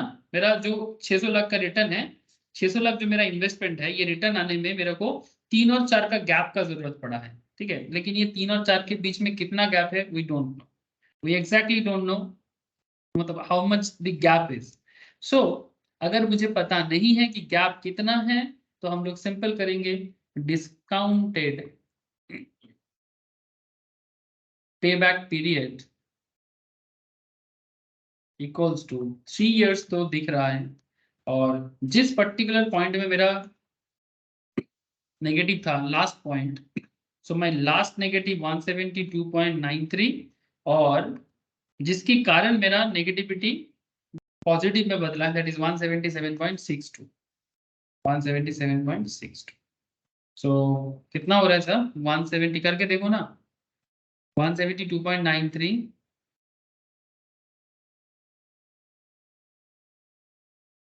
divided by 177.62, 0.9735, तो we can say 0.98 और 97, 97 ही रख देते हैं सर, 97, हाँ ठीक है, 3 है ना, 97 ठीक है, 97 98 नहीं होगा क्योंकि 5 होता तो करते, yes 97 is the right answer. So 3.97 years, तो 6 लाख वापस आने में इतना समय लग रहा है, 6 करोड़ 600 लाख 6 करोड़ मार्केट से वापस आने में 3 साल और 9 सेकंड, मतलब अप्रोक्स 4 इयर्स टाइम लगेगा। हेलो सर, ये जो डिस्काउंट करने का टेक्निक है ना, ये technique not just in payback period, this is not just in payback period, but finance के जितने बड़े बड़े टेक्निक है, ठीक है, चाहे आप कोई भी टेक्निक यूज कर लो, पेबैक पीरियड यूज कर लो, ठीक है, डिस्काउंटेड नॉर्मल पेबैक में नहीं आएगा, ठीक है, अकाउंटिंग रेट ऑफ रिटर्न में भी इसका यूज नॉर्मली नहीं होता है, इसलिए उतना भी, इसलिए अकाउंटिंग रेट ऑफ रिटर्न को या फिर एवरेज रेट ऑफ रिटर्न को इतना पॉपुलर कॉन्सेप्ट नहीं माना जाता, ठीक है, लेकिन फिर भी जानना पड़ेगा। लेकिन सबसे ज्यादा जो पॉपुलर और साइंटिफिक कॉन्सेप्ट है, एक है डिस्काउंटेड पेबैक पीरियड, जो है पेबैक पीरियड को थोड़ा सा पवित्र बना देता है, प्योर बना देता है। लेकिन सबसे important NPV, net present value, one of the most important criteria for capital budgeting investment decisions में, एनपीवी करने के टाइम पे, प्रॉफिटेबिलिटी इंडेक्स पीआई करने के टाइम पे आपको सिमिलर नजर आएगा, सिमिलर काइंड ऑफ कॉन्सेप्ट नजर आएगा, और आपको सिमिलर कॉन्सेप्ट में ये डिस्काउंटिंग कॉन्सेप्ट यूज करना पड़ेगा। एनपीवी में तो करना ही पड़ता है, एनपीवी में बोले ना बोले नॉर्मल है, एनपीवी में ये मास्ट है। ऐसा और भी काफी सारे एग्जांपल्स भी यहाँ पर दिया हुआ है और मैं भी कॉपी में करा के रखा। ठीक है, आज भी कुछ प्रैक्टिस करेंगे अभी। चलो, जिन लोगों का एनपीवी नहीं भी हुआ है वो भी समझ जाएगा, उसे भी मैं बता दूंगा अगर क्वेश्चन आएगा तो अभी मेरे मतलब कंटिन्यूएशन में। लेकिन सबसे पहले मुझे इतना बताओ, क्या आप लोगों को बात समझ में आ रहा है? नील, रवि बोलो। प्रियाक्षी, प्रियाक्षी को आवाज अच्छे ना। प्रियाक्षी বুঝতে পারছিস? शालिनी, समझ में आ रहा है sir?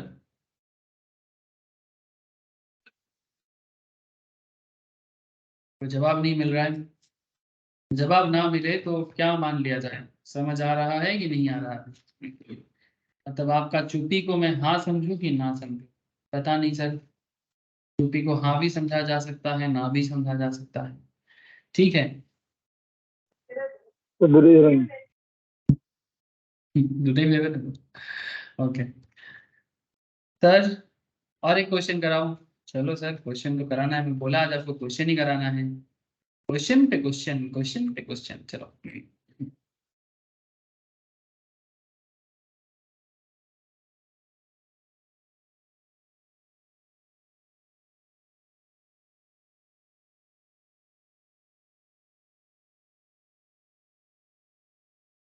given the cash flow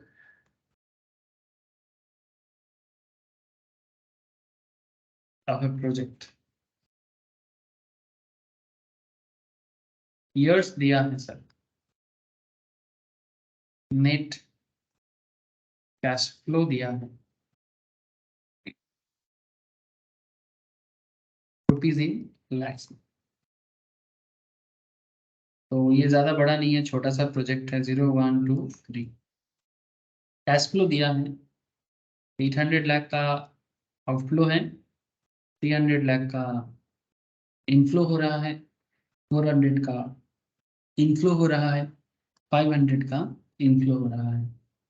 sir करना क्या है sir? How do we decide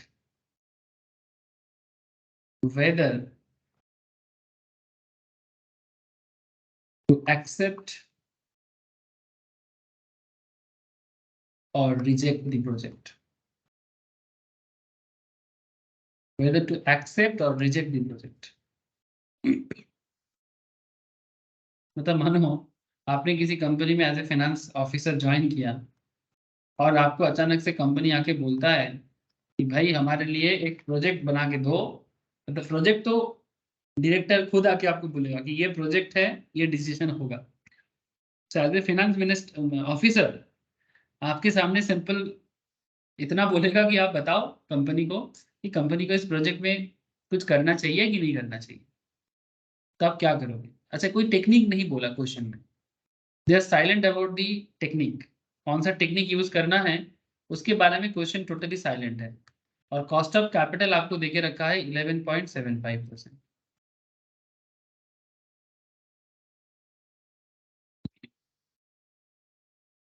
क्या करे क्या ना करे, कैसी मुश्किल है, कोई तो बताए मुझे कौन सा अप्रोच यूज करना चाहिए। If question is silent, if question is silent तो कोई कौन सा अप्रोच यूज करना चाहिए? एनपीवी। और थैंक यू, थैंक यू तथा। अगर क्वेश्चन साइलेंट है तो एकदम अनडिस्प्यूटेड क्राइटेरिया है net present value. Stock market में स्टॉक का वैल्यूएशन भी एनपीवी से होता है। स्टॉक मार्केट जो लोग फंडामेंटल एनालिसिस सीखेगा या फिर जो सीख चुका है, आई थिंक आप लोगों में से कोई अभी तक, मेरे पास तो कम से कम फंडामेंटल अभी तक नहीं किया। जब आप लोग करोगे फंडामेंटल अप्रोच तो तब भी आपको यही अप्रोच सीखना पड़ेगा। सर क्या बात करते हो, अरे हाँ रे बाबा, मैं गलत कुछ भी नहीं बोल रहा हूँ। ठीक है, एनपीवी अप्रोच को ही यूज करना है। हाँ, वहां पर और भी कुछ और मॉडल होंगे बट मेन अप्रोच यही है। ये जो कैलकुलेशन करने का ढंग देख रहे हो ना, यही ढंग है स्टॉक मार्केट में शेयर का वैल्यूएशन को अगले 10 साल में शेयर कहाँ जाएगा उसको पता करने के लिए कंपनी का वैल्यूएशन चेक करके कंपनी का फ्यूचर को डिसाइड किया। ये भी तरीका होता है और ये तरीका एनपीवी से ही लिया गया है। सर ऐसा है क्या? सर मैं तो इतना ही जानता हूँ, ऐसा ही तरीका होता है। लेकिन क्या है ना, सर हम लोग तो फाइनेंस पढ़ रहे हैं, इसके साथ शेयर मार्केट का क्या? अब कैसे समझाए, कैसे समझाए तुझे? बंदा बीकॉम इनकॉम करके खत्म हो जाते हैं, फिर भी समझ में नहीं आता है कि ये कितना बड़ा, मतलब शस्त्र, कितना बड़ा औजार था उनके पास जिससे वो दुनिया लूट सकता था। ठीक है, बट वो औजार को यूज करने लायक कभी कुछ बोलेगा तब ना समझेगा बंदा। सर आप ना ज्ञान मत बांटो, आप ना क्वेश्चन सॉल्व करो। Sorry sir. Discount factor, years cash flow discount sir factor project অ্যাকসেপ্টই হবে, পজিটিভ আসছে बहुत तो आंसर बोलो। 147.03। वाह, वेरी गुड सर। चौथा एकदम सॉलिड जा रहा है सर, चौथा के साथ तो मैं भी नहीं कर पा रहा हूँ इतना फास्ट। ए देखो सर, 0 1 2 3, 3 साल है, 800 लाख प्रोजेक्ट में है। ठीक है, इन्वेस्ट कर दिया हमने, 800 लाख मेरे से निकल गया, क्या करें अभी? फंस जाएंगे क्या? देखना तो वही है कि फंसना नहीं है। 300 लाख फर्स्ट ईयर में आए, सेकेंड ईयर में 400 लाख आया, थर्ड ईयर में 500 लाख आया। सर फैक्टर बताओ, 11.75% का फैक्टर कैसे करोगे? फैक्टरियल डिस्काउंट फैक्टर पीवीआईएफ निकालो ना, जल्दी जल्दी जल्दी जल्दी निकालो। कैसे निकले? सर बहुत सिंपल तरीका है, कैलकुलेटर लो अपने हाथ में, commercial calculator sir. Sir scientific से, सर साइंटिफिक अलाउड नहीं है, आप लोग कॉमर्स के बंदे हो ना, आपको साइंस के साथ दुश्मनी है। हाँ, साइंस के साथ दुश्मनी है, साइंटिफिक अलाउड नहीं करेगा आपको। कमर्शियल कैशियो वगैरह यही सब यूज करना है, सिटीजन और पैट, कमर्शियल वाला। अच्छा सर, फर्स्ट ईयर 0 ईयर में डिस्काउंट फैक्टर तो वहां नहीं मानेंगे, है ना? अब एक्चुअल में डिस्काउंट फैक्टर क्यों किया जा रहा है? सर बहुत सिंपल तरीका है कि जो 300 आपको एक साल बाद मिलेगा, अगर मार्केट में इन्फ्लेशन 11.75 है, तो आप इतना बता दो ना कंपनी को कि सर 11.75 में हमें आज भी निकाल लेने पड़ता है, आज के हिसाब से वैल्यूएशन क्या है। अब कल का क्या पता, है ना? जिंदगी है सफर है सुहाना, यहाँ कल क्या हो किसने जाना है। ठीक है सर, कल क्या होगा वो तो पता लग रहा है, लेकिन आज खड़े होकर वैल्यूएशन समझ में नहीं आ रहा है। तो इसलिए कल क्या होगा वो जानने के बाद उसको अगर हम लोग आज में कन्वर्ट कर पाते हैं, तो आज की वैल्यू के हिसाब से इन्वेस्टमेंट डिसीजन आज लेना है, कल नहीं लेना। इन्वेस्टमेंट डिसीजन आज लेना है तो सुविधा होगा। अगर आज पॉजिटिव वैल्यू दिखे तो ले लेंगे सर, अगर आज नेगेटिव है तो नहीं लेंगे, क्योंकि डिसीजन आज लेना पड़ता है, कल के लिए भी डिसीजन आज ही लेना पड़ता है ना? तो बात को समझो, बड़ा लॉजिकल है, बड़ा ही साइंटिफिक है। तो 300 लाख एक साल बाद मिलेगा, 11.75 का एक साल का फैक्टर बताओ कैसे कर? 11.75 डिवाइडेड बाई 100, 0.1175। सर इसको क्या करें, इसके साथ +1 करें, मतलब 1 टका डालने से, सर सही हो गया गलत हो गया, सॉरी। 11.75 को डिवाइडेड बाई जब मैंने 100 किया, 0.1175, ठीक ही तो अच्छे, +1 करेंगे 1.1175। अब इस 1.1175 को मैं डिवाइड करूंगा कैलकुलेटर में, आपके कैलकुलेटर में आप 2 बार डिवाइड को क्लिक करो। सर एक बार करने से, अगर कंप्यूटर किसी कारण से बात को समझा नहीं इसलिए 2 बार कर दो, 2 क्या 4 बार कर दोगे मतलब एक ही निकलेगा। फिर अपने इक्वल्स में एक बार इक्वल दबाओ, देखना ये वैल्यू आएगा। तो ये क्या है सर? दिस इज योर एक साल का डिस्काउंटिंग फैक्टर। तो मैं यहाँ पर पुट कर सकता हूँ इसको, ठीक है, 0.8948। सिमिलरली सेकेंड ईयर का 0.8007, सिमिलरली थर्ड ईयर का 0.7165, 0.7165। ठीक है, अब इसको क्या करेंगे, इंटू कर देंगे। सर 800 के साथ 800 इंटू करने से 800 ही होता है सर, पता है, इतना तो पता है। सर 300 के साथ इसको इंटू करो, पता चलता था 268.44, 45 স্যার। 45, ओके। 320 into 28.28, 30 sir. 30 করেছিস, अच्छा। और लास्ट वाला 358. 28 वेट कुल मिला के आपका present value of cash flow ये इंटू करके हुआ। अब क्या करें सर, यहाँ पर क्यूमुलेटिव करने का जरूरत नहीं है। जो लोग अभी सोच रहे हो सर पेबैक पीरियड की तरह क्यूमुलेटिव करना है, सर वो भूल जाओ। सर हम लोग एनपीवी कर रहे हैं।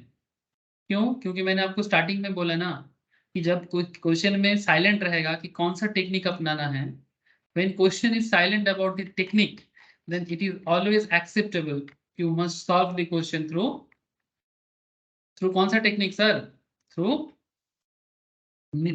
discounted, sorry मतलब discounted technique, obviously time adjusted और डिस्काउंटेड कैश फ्लो। ठीक है, ये जो ट्रेडिशनल और नॉन डिस्काउंटिंग टेक्निक है ना, ट्रेडिशनल में पेबैक पीरियड होते हैं और एआरआर होते हैं। It's a very traditional method जिसमें थोड़ा लॉजिक कम है और आंसर जो है वो थोड़ा सा गलत है, थोड़ा नहीं काफी अच्छा खासा गलत हो सकता है। लेकिन NPV, pi, IRR, discounted payback period, MIRR, ये सभी टाइम एडजस्टेड होते हैं। मतलब समय के साथ साथ पैसा का वैल्यू को लेते हुए चला है सर। समय के साथ साथ पैसा का जो वैल्यू है उसको लेते हुए चला है। इसीलिए तो हम लोग कर रहे हैं ये फैक्टराइजेशंस। इस फैक्टराइजेशंस के पीछे और कोई कारण नहीं है, बस यही कारण है। कारण को समझो, कारण समझ जाओगे ना जिंदगी में, जिंदगी आसान लगेगा। सर ऐसा है क्या? सर जिंदगी आसान ही होता है, हम लोग टफ बना देते हैं। कैसे? ना समझी से। सर अब क्या करें सर? जो लोग प्रेजेंट एनपीपी का क्वेश्चंस पहले नहीं करा उनको थोड़ा चिंता में पड़ गया। सर क्या करना है? सर बहुत सिंपल है एनपीपी। सर टोटल करो, ये जो पॉजिटिव वैल्यू इसको टोटल करो। रवि, शालिनी, सबको बोल रहा हूँ टोटल करो। प्रियाक्षी, संपद, कितना होगा? ये जो पॉजिटिव वैल्यू इनको टोटल करने से कितना होगा रे? 147। यस सर, लेकिन मुझे इतना बताओ कि ये तीनों पॉजिटिव वैल्यू कितना होगा? तो था पॉजिटिव वैल्यू कत হচ্ছে? 947.03 सर इन तीनों को टोटल करके हो जाएगा 947.03। और ये 800 से आप ये 947 को क्या करोगे? मतलब सिंपल बात है, 947 से 800 को माइनस कर दोगे, या फिर आप इन तीनों को टोटल करो और 800 को माइनस करो। तो ऐसा करने से आपका एनपीवी आ जाएगा 147 लाख अप्रोक्स। 147 लाख अप्रोक्स। ठीक है, ये अप्रोक्स का साइन है sir. Now question is that कि आपका ये जो प्रोजेक्ट है, इस प्रोजेक्ट में अच्छा सर ये कैसे मिला? सर एनपीवी का फॉर्मूला होता है। क्या फॉर्मूला होता है? प्रेजेंट वैल्यू ऑफ कैश, क्या करेंगे sir? Present value of cash outflow minus, sorry present value of cash inflow, कल बोलिए सर, इनफ्लो हो गए। इनफ्लो हो गए। Present value of cash inflow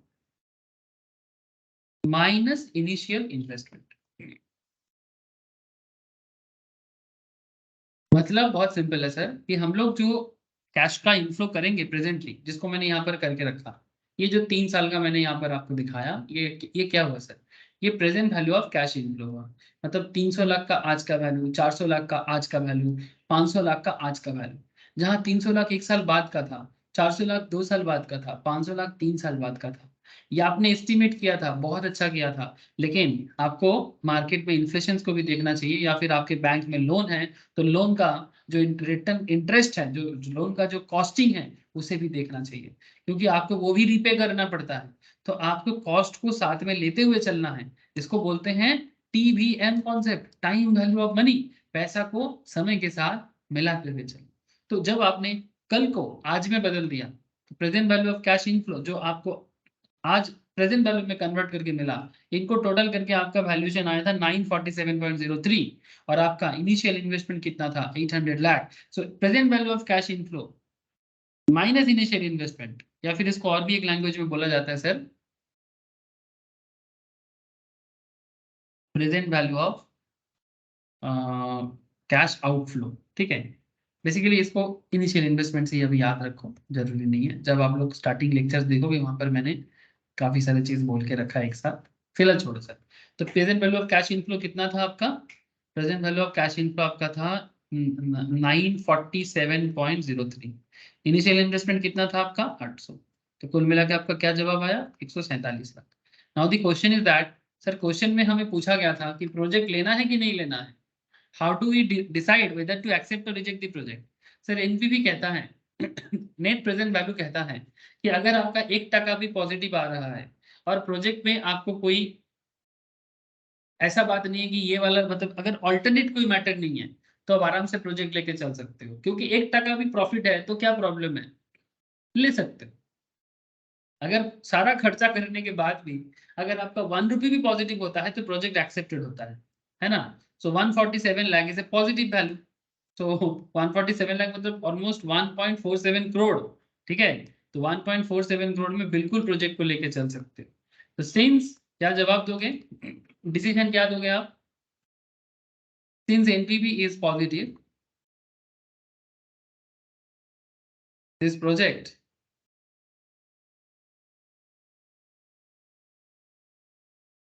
is expected to create shareholders wealth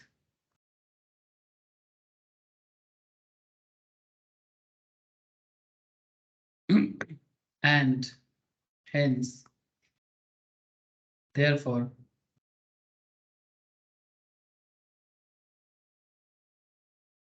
accepted। देखो sir financial management का जो पहला शब्द होता है, पहला शब्द फाइनेंशियल मैनेजमेंट पढ़ने का, ये सब्जेक्ट का जो मेन मोटो है, what is the motto of FM. FM subject का मोटो ही होता है profitability and wealth creation, to grow the profit of the business और to improve shareholders wealth. ये दोनों ही पर्पस है इसका, क्या बिजनेस में प्रॉफिट बढ़ाओ और बिजनेस में शेयर होल्डर्स का वेल्थ बढ़ाओ। मतलब बहुत सिंपल है, जैसे कि मैं आपको आज स्टार्टिंग में एक पर्टिकुलर खबर दिखा रहा था, एक न्यूज क्या था, न्यूज बहुत सिंपल था कि अदानी ने एक 34,000 करोड़ का प्रोजेक्ट में इन्वेस्ट करने का डिसीजन अभी बंद किया।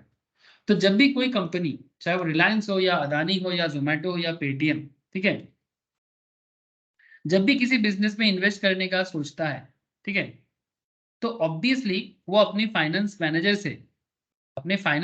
से, चार्टर्ड अकाउंटेंट से, कॉस्ट अकाउंटेंट से यही डिसीजन लिया है कि कोई पर्टिकुलर प्रोजेक्ट में अगर कोई बिजनेस इन्वेस्टमेंट करेगा तो उस इन्वेस्टमेंट में शेयर होल्डर का वेल्थ बढ़ेगा कि नहीं। Very simple concept. अगर किसी प्रोजेक्ट में शेयर होल्डर का वेल्थ इंप्रूव नहीं करेगा, अगर किसी पर्टिकुलर प्रोजेक्ट में शेयर होल्डर का वेल्थ इंप्रूव नहीं होता है तो ऑब्वियसली बात है, जाहिर सी बात है कि प्रोजेक्ट में इन्वेस्ट नहीं करना चाहिए। जैसे यहाँ पर एक खबर था कि Reliance to invest 75,000 crore in UP says Mukesh Ambani, ठीक है। Now the big question is that sir 75,000 crore Mukesh Ambani कब बोला थे। सर ये ग्लोबल इन्वेस्टर समिट 2023 में बोला है, और ऐसा भी बोला कि 1 लाख जॉब भी क्रिएट कर सकता है उत्तर प्रदेश में। सर उत्तर प्रदेश का तो एकदम किस्मत खुल गया। सर बंगाल में कब आएगा, बंगाल को ही पता है सर, ठीक है। Reliance industries chairman Ambani said that, हाँ बोलो। স্যার খড়গপুর টাটা হিটাচি মিলে নাকি একটা ফ্যাক্টরি তৈরি করছে। और खड़गपुर में टाटा पहले से ही है, टाटा का बहुत सारा टाटा का प्लांट बहुत सारा पहले से ही है, लेकिन अभी टाटा और मिदनापुर डिविजन्स में, मतलब दोनों के बीच में टाटा और मिदनापुर, सॉरी टाटा एंड खड़गपुर, बार बार गलत, मिदनापुर एंड खड़गपुर, इनके बीच में काफी सारा जमीन है जिसको इंडस्ट्रियलाइजेशन के लिए यूज किया जा रहा है। अभी पश्चिम बंगाल में एक ही जगह है जहाँ पर इंडस्ट्रियल डेवलपमेंट का न्यू ग्रोथ हो रहा है, that is Kharagpur Midnapore region, ठीक है। টাটা হিটাচি মিলে স্যার হচ্ছে মূল প্ল্যান্ট তৈরি করতে চাইছে খড়গপুরে। हाँ ऐसा है, यस सर। রিসেন্টলি अब थोड़ा बहुत आ रहा है सर। अब ममता दीदी बोले कि टाटा नगर बन जाएगा ये गलत बात है सर, इतना आसान नहीं है इतना जल्दी, ठीक है। बंगाल में पॉलिटिकल सिचुएशन स्टेबल नहीं है सर, जब तक ये स्टेबल सिचुएशंस में नहीं आएगा ना तब तक मुझे नहीं लगता कि कोई भी बिजनेसमैन बंगाल आने के लिए रेडी रहेगा। मतलब वेस्ट बंगाल का पॉलिटिकल सिचुएशन पता नहीं सर हमारा क्या है, हम लोग किसी भी चीज में खुश नहीं हो पाते। ठीक है, मतलब अगर कोई मतलब मेजोरिटी में आता भी है तो भी गड़बड़ करता है, जो काफी दिन से पावर में रहते हैं तब भी संभाल नहीं पाता। मतलब कुछ तो प्रॉब्लम है। मतलब मतलब सिमिलरली मतलब अगर दूसरे साइड में अब देखे गवर्नमेंट को, वो जिस तरह का कर पाया है, कहीं ना कहीं हम लोग थोड़ा सा पीछे रह गए। मतलब जो बंगाल का पावर है, जो बंगाल का नॉलेज लेवल है, जो बंगाल का मतलब वर्किंग सेगमेंट का मतलब क्षमता है। मतलब एक कहावत हुआ करता था sir, Gopal Krishna Gokhale the freedom fighter and philosopher, बार बार बोला है कि what Bengal thinks today India thinks tomorrow. But वो बंगाल नहीं दिख रहा है। इसका मतलब मुझे लगता है कि कहीं ना कहीं जो जो भी गवर्नमेंट, कांग्रेस, फिर लेफ्टिस्ट, फिर टीएमसी, कहीं ना कहीं ये लोग फेलियर रहा। इसका मतलब मैं ये नहीं बोल रहा हूँ कि अगर अब बीजेपी आना बाकी है, ठीक है, अगर बीजेपी आ जाएगा तो सब कुछ बदल जाएगा, ऐसा बिल्कुल नहीं है। लेकिन हाँ, उम्मीद पे दुनिया टिका है। ठीक है, अब बीजेपी आएगा तो एक बार चांस दे के देखना चाहिए मेरे हिसाब से, कि कांग्रेस ने भी दिखाया अपना खेल, सीपीएम ने भी दिखाया, टीएमसी भी दिखाया, अब बीजेपी का चांस बाकी है, उसको भी दे दो कुछ सालों के लिए, देखते हैं क्या होता है। अगर नहीं होता है तो फिर सोचना पड़ेगा। लेकिन सर कोई पॉलिटिकल पार्टी कुछ क्या बदलेगा मुझे नहीं पता, बट बंगाल की जो जनता है, मतलब हम आप जैसे लोग, हमारा सोच में बहुत कुछ निर्भर करता है कि हम हमारे अपने स्टेट को किस लेवल में लेके जाना चाहते हैं। चलो सर, पॉलिटिकल बात करके अभी फायदा नहीं है। लेकिन ये यूपी के किस्मत में कैसा 75,000 करोड़ का इन्वेस्टमेंट आने वाला है। So I am happy to announce that we plan to invest additional 75,000 crore in UP over the next 4 years across geo retail and renewable business, and these new investment will create an additional over 1 lakh jobs in the state, he said during his speech। ठीक है, अब ये तो speech में दिया है, लेकिन देखो ये कोई मतलब छोटा मोटा कंपनी नहीं है कि स्पीच दे दिया और निकल गया। ऑब्वियस बात है, उसमें एक जेन्युइनिटी भी इनका होता है। अगर 1 लाख ना भी करे तो कुछ तो होगा। ठीक है, so my point is very simple यार।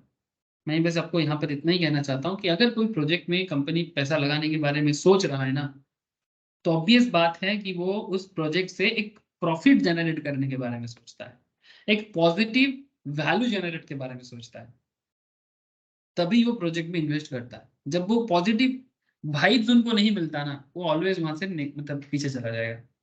ठीक है,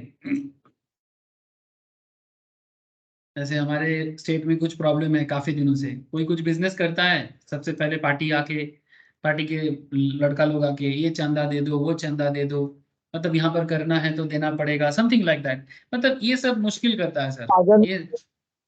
हाँ, শুনেছিলাম আদানি নাকি ওয়েস্ট বেঙ্গলে ইনভেস্ট করতে চলেছিল যে ताजपुर में। हाँ, प्रोजेक्ट तो सैंक्शन हुआ है सर, प्रोजेक्ट जगह भी मिल गया और बनने का बात भी तो चल रहा है। इवन ताजपुर में ইনভেস্ট मुझे पापा से भी खबर मिला था, क्योंकि वहां पर वो पापा ट्रक सप्लाई मतलब ट्रांसपोर्टिंग सप्लाई में काम करते हैं ना, तो हमारे फैमिली बिजनेस पे, तो वहां पर ऑलरेडी कुछ काम स्टार्ट हुआ है सर। लेकिन अभी स्पीड क्या है वो डिपेंड करता है कि अदानी किस हिसाब से इन्वेस्ट कर रहा है उसके ऊपर। पोर्ट बनेगा सर, पोर्ट, पारादीप और हल्दिया पोर्ट के बीच में एक पोर्ट, जो थोड़ा सा लोड को हल्का करेगा बे ऑफ बंगाल में और ईस्टर्न पार्ट्स ऑफ एशिया में, मतलब लाइक इंडिया के बाकी पार्ट्स में और ईस्टर्न पार्ट्स ऑफ एशिया में थोड़ा सा फ्लो बढ़ाना चाहता है ट्रांसपोर्टिंग का। अच्छा होगा अगर बनेगा तो, ये भी एक डायरेक्टली इनडायरेक्टली एक एम्प्लॉयमेंट जनरेशन का काफी बड़ा काम करेगा। देखो प्रोजेक्ट कब तक हो पाता है। तो बंगाल गवर्नमेंट चाहेगा एकदम क्योंकि उनके पास और कोई उपाय नहीं है जॉब क्रिएशन को छोड़ के। अच्छा, ठीक है, चलो। স্যার এই প্রজেক্টটা ইনিশিয়াল ক্যাপিটাল যেটা এই গতিশক্তির আন্ডারে এসছে না বাজেটে, তার আন্ডারে হ্যাঁ, রয়েছে এটা।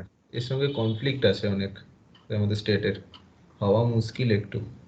মুশকিল তাই। স্যার এবার বাজেটে অ্যানাউন্স হয়েছে না গতিশক্তি, যেটা লজিস্টিক হাব করা হবে মানে ইন্ডিয়াকে এবার, এটা হ্যাঁ স্যার হ্যাঁ তার হ্যাঁ আন্ডারে হ্যাঁ, ইনিশিয়াল ইনভেস্টমেন্টে রয়েছে মানে আদানি बेसिकली এটা। सेंट्रल गवर्नमेंट प्रोजेक्ट है। হ্যাঁ স্যার বাজেটে এবার অ্যানাউন্স হয়েছে তো अरे वो 45,000 तो crore ইনিশিয়াল हमारे इन्वेस्टमेंट यहाँ করবে। पर तो आप लोग को पता ही है, मतलब सेंट्रल कुछ भी बोलता है उसी को अपना नाम लगा देते हैं, यही तो एक कल्चर बन गया है। हाँ, जो भी हो, देखो सेंट्रल स्टेट को मिलके काम करना चाहिए ऑब्वियसली। স্যার मतलब ওখানেই তো সমস্যা, ইনভেস্টমেন্টটা সেন্ট্রাল থেকে আসবে না। मिल के काम करना चाहिए, लेकिन हमेशा हम लोग अपना अपना सोचते हैं, यही तो प्रॉब्लम है। हमेशा अपना अपना सोचते हैं।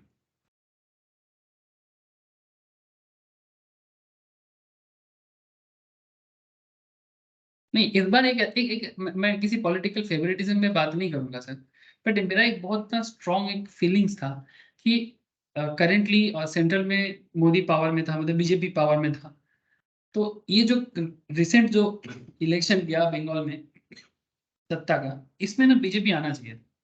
This is not from BJP point of view, या फिर मैं कोई पॉलिटिकल फेवरेटिज्म नहीं करना चाह रहा था। मेरे को इतना इच्छा था एक मेंटली कि एक बार ऐसा होना चाहिए कि जब सेंट्रल में भी जो गवर्नमेंट है, स्टेट में भी वही गवर्नमेंट एक बार हो, एटलीस्ट हम लोगों के जनरेशन में। ऐसा मतलब हमेशा होता है कि स्टेट में कोई और पार्टी है, सेंट्रल में कोई और है। एक बार ऐसा होता तो देख लेते, पब्लिक भी देख लेता कि कुछ सर, फर्क पड़ता। हाँ, मेरा तो मन का इच्छा था, बहुत था कि एक बार दो जगह में कॉमननेस आ जाए तो शायद कुछ अच्छा हो जाए। কি হয়েছে বল? হ্যাঁ, বুঝতে পারলাম না। গুজরাটে স্যার মোদি আছে, মোদিটা ছিল গুজরাটে স্যার একই সরকার হওয়াতে গুজরাট কত উন্নত হয়ে গেল। ऑब्वियसली गुजरात में बहुत कुछ हुआ है, ये बात जो गुजरात जाएगा वही देख के आ पाएगा। हम लोग गुजरात जाओगे तो আগে স্যার समझ में आएगा गुजरात में जो हुआ है। जो देखेगा, जो आंखों से देख पाएगा वही देख पाएगा। मतलब कई बार हम लोगों को देखते हैं टीवी में आके, बोलते हैं गुजरात मॉडल के बारे में खराब खराब बहुत कुछ बोलते हैं, मतलब लोगों को पता नहीं है कितना लोग ही गुजरात गया है। पर सच में जाओ, जाके देख के आओ, गांव गांव में देख के आओ, फिर आके बोलो। गुजरात में ऐसा ऐसा विलेजेस है ना सर, मतलब कोलकाता जैसा सिटी, विलेज का फैसिलिटीज को देख के शर्मा जाएगा। मैं आपको लिख के देता हूँ, गांव का नाम भी बता दूंगा, कभी हो सके तो घूम के आना। विलेज में डेवलपमेंट देखना और फैसिलिटीज देख के आना विलेज में। सर ये सिर्फ पॉलिटिकल पार्टी के कारण नहीं है, this is because of the local people. Local people का सोच ही ऐसा है कि ऑटोमेटिक डेवलपमेंट हो रहा है। जितने फॉरेन में गुजराती लोग रहते हैं वो भी अपने गुजरात में इन्वेस्ट कर रहे हैं, गांव में अपने, मानो कि वो जिस गांव से उस गांव में पैसा लगा रहे हैं, सरकार उनके साथ है। हमारे यहाँ पर कितना लोग कर रहे हैं, कितना बंगाली तो फॉरेन में जाके काम कर रहे हैं, कितना ही लोग आके कुछ करता है सर। हाँ, তো Gujarat business development day by day বাড়ছে, वही ना যেটা স্যার सर, আমাদের ওয়েস্ট বেঙ্গল গুজরাট এগিয়ে যাবে। वही चीज है कि जो गुजरात को डेवलप करने में काफी सुविधा कर रहे हैं। नहीं, सच में जाके देख के आना चाहिए। अच्छा ठीक है, चलो पॉलिटिकल बातें ना ही करें तो अच्छा है। प्रोजेक्ट में बात करते हैं। हो जाता है, आप लोग काफी मैच्योर हो, सभी कोई पॉलिटिकल बातें होगा, क्योंकि स्टेट का सिचुएशन काफी सालों से बिगड़ा हुआ है, सभी को दिख रहा है। स्पेशली यूथ तो बहुत मुश्किल में है। वोट बैंक का खेला चलेगा तो फिर पब्लिक पागल हो जाएगा। अच्छा एक और बात सर, एक क्वेश्चन यहाँ पर मैं आपको और एक क्वेश्चन देता हूँ। लिखो सर,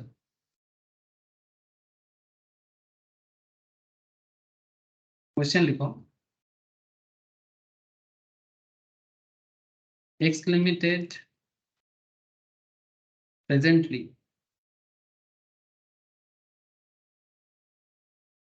has 40,000 shares.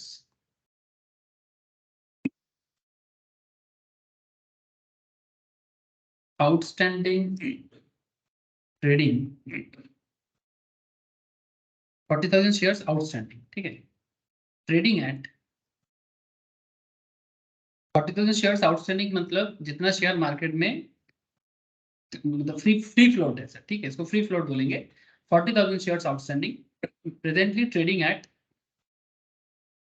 600 ईच। मतलब एक एक शेयर का दाम चल रहा है कंपनी का 600 टका करके। ट्रेडिंग एट 600 ईच का ही मतलब होता है the firm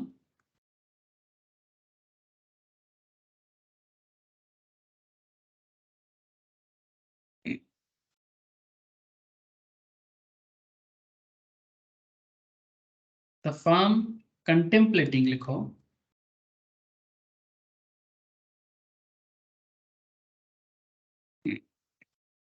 following two projects. Following two projects. Particular project A, project B.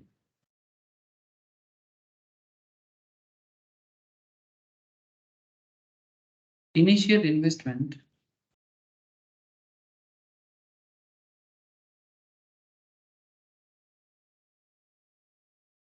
$80 lakhs. Project B में इनिशियल इन्वेस्टमेंट है 150 लाख.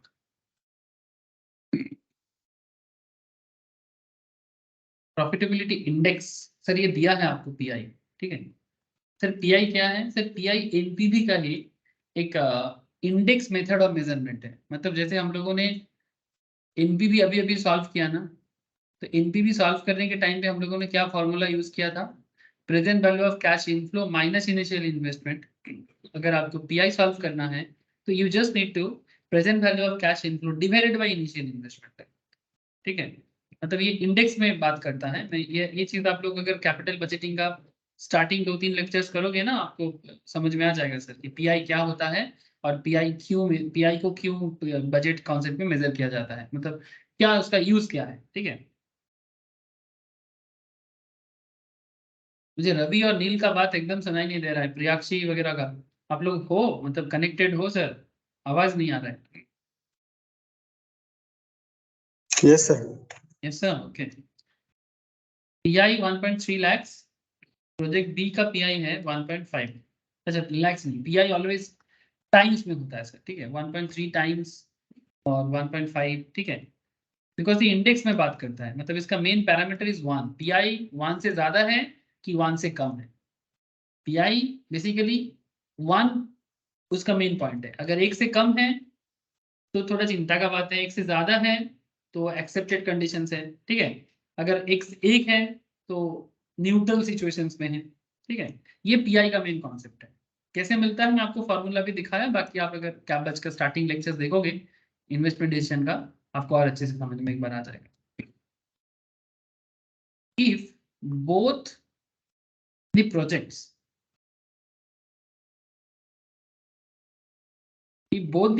are non-mutually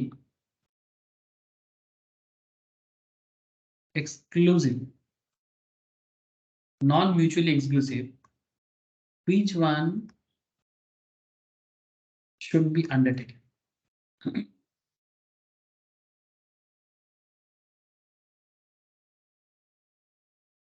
तो म्यूचुअली एक्सक्लूसिव नहीं है तो फिर इनमें से कौन सा प्रोजेक्ट लेना चाहिए?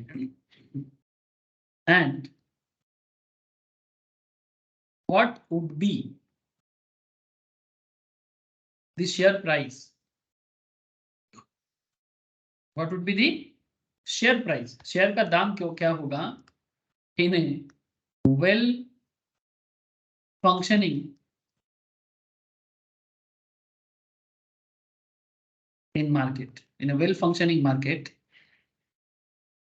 शेयर का दाम क्या होगा on the announcement of your decision. मतलब जब एज ए फाइनेंस ऑफिसर या फाइनेंस मैनेजर हम लोग अनाउंस करेंगे तो उसके बाद शेयर का दाम पे क्या इफेक्ट पड़ेगा? शेयर के दाम पे क्या इफेक्ट पड़ेगा? बोलो सर, क्वेश्चन का सॉल्यूशंस कैसे होगा? बड़ा अच्छा क्वेश्चन है. आपको एक ऐसा announcement of your decision, on the announcement of your decisions. So very interesting question, sir.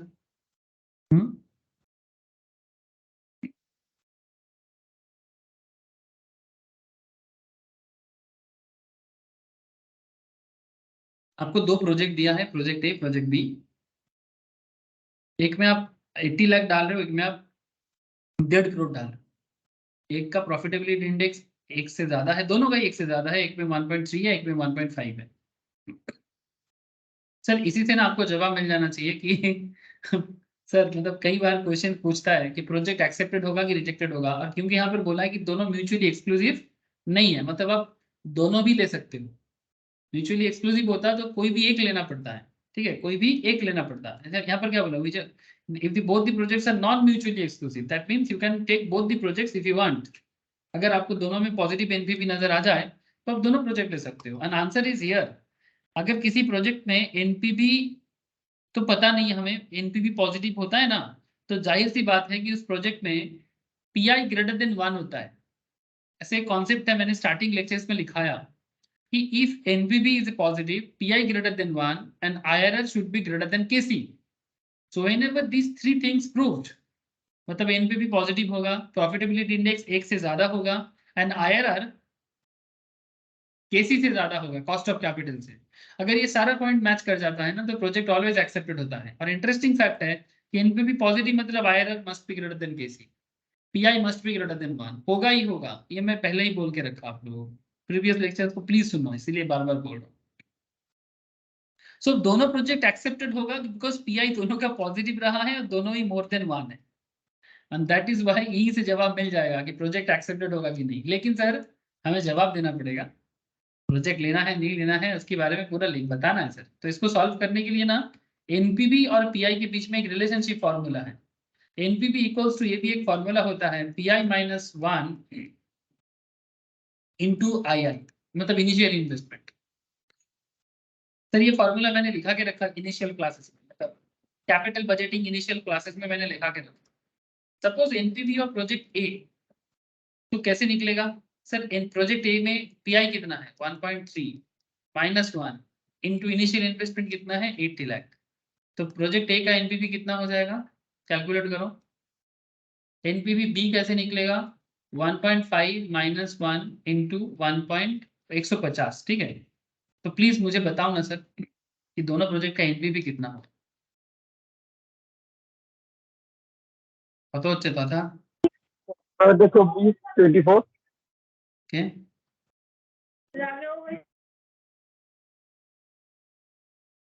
Sir ये 24 लाख होगा यदि ये 75 75 लाख, तो दोनों ही पॉजिटिव हो रहा है। सर ये positive is there, if NPV is positive then project is accepted. बस एक बात का यहाँ पर आपको ध्यान रखना है, स्पेशल ध्यान रखना है कि ये फॉर्मूला जो है ना एनपीवी एंड पीआई के बीच में रिलेशनशिप जनरेट करता है। Pi minus 1 into initial investment करने से भी आपको एनपीवी का खबर मिल जाता है। इसके पीछे मेन रीजन है क्योंकि एनपीवी और पीआई का फॉर्मूला सेम कॉन्सेप्ट में डिराइव होता है। एनपीवी इनिशियल इन्वेस्टमेंट से माइनस होके निकलता है और पीआई इनिशियल इन्वेस्टमेंट से डिवाइड होके निकलता है। मैं आपको दिखाया इससे पहले ये बात, ठीक है।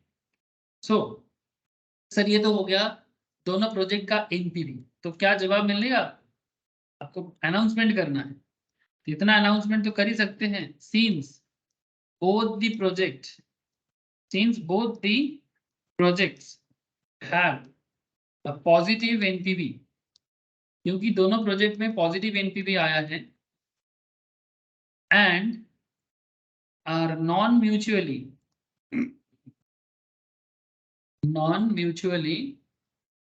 exclusive, both should be accepted,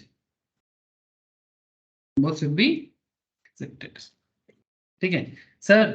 लेकिन अभी भी जवाब खत्म नहीं हुआ, शेयर प्राइस पूछा था क्वेश्चन में, शेयर प्राइस पूछा था। Question ask you, what question ask you, question ask you which one should be undertaken and what would be the share price in a well functioning market on the announcement of your decisions. So अभी आपको share price calculate करना है।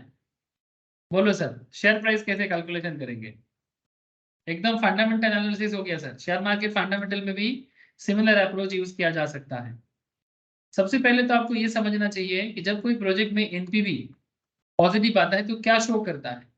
You know that NPV shows the net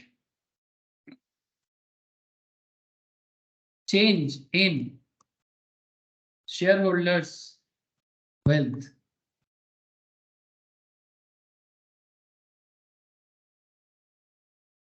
As a result,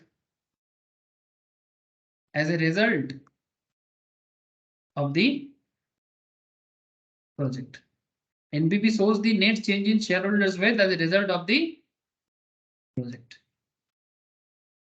project के result के ऊपर depend करके share holder का ही पैसा बढ़ता है सर, सिंपल बात है। तो करंट वेल्थ कितना है? करंट वेल्थ कितना है क्वेश्चन में दिया है, current wealth of the share holder. कौन बोलेगा मुझे? कभी हमारे क्वेश्चंस में दिया हुआ है शेयर होल्डर का वेल्थ कितना है? 600 600 पर शेयर का दाम है, वेल्थ कितना होगा तथा 40,000 आउटस्टैंडिंग शेयर है मार्केट में, फ्री फ्लोट है और एक एक शेयर का दाम 600 टका करके चल रहा है। So what is the total value of the share?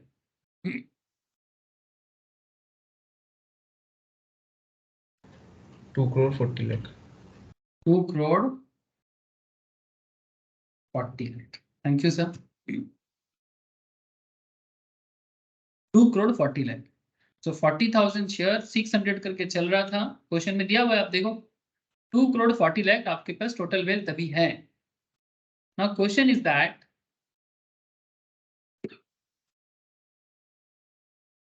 Sir अगर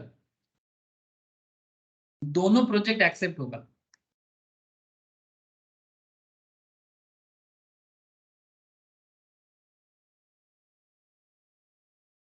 if both project accepted तो वेल्थ कितना बढ़ेगा? प्लीज टेल मी।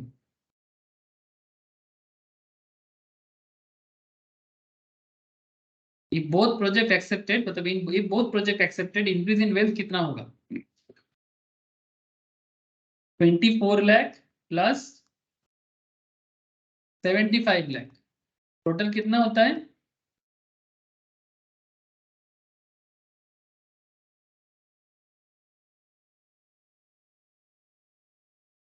कत হচ্ছে রে? 75 प्लस 24 99 ना, 99 लाख। अगर दोनों प्रोजेक्ट एक्सेप्ट करेंगे आप तो 99 लाख पे शेयर का मतलब शेयर होल्डर का वेल्थ इंक्रीज करेगा, बिकॉज बोथ प्रोजेक्ट आपको पॉजिटिव वैल्यू दे रहा है। सो वेल्थ आफ्टर प्रोजेक्ट एक्सेप्टेंस मतलब जैसे रिलायंस ने 75,000 करोड़ यूपी में इन्वेस्ट करेगा तो उसमें शेयर होल्डर को क्या पॉजिटिविटी नजर आता है कि जैसे रिलायंस बोल रहे हैं कि अगर हम 75,000 करोड़ यूपी में इन्वेस्ट करेंगे तो उस प्रोजेक्ट से ऑब्वियसली वो प्रॉफिट के लिए इन्वेस्ट करेगा, है ना। किसी को बांटने के लिए थोड़ी बिजनेसमैन बिजनेस करता रहे बाबा। डोनेशन करना होगा तो कहीं डोनेशन ऐसे ही करेगा, उसके लिए बिजनेस क्यों करेगा? बिजनेस ऑलवेज प्रॉफिट मांगता है ना। सो wealth after project acceptance 24 lakh plus 99 lakh, sorry 2 crore 40 lakh plus 99 lakh कितना हो जाएगा? 3 करोड़ 39 लाख करके देखो। 2 करोड़ 40 लाख प्लस 99 लाख तो हो जाएगा 3 करोड़ 39 लाख। ये हो जाएगा आपका प्रोजेक्ट एक्सेप्टेंस के बाद। So new share price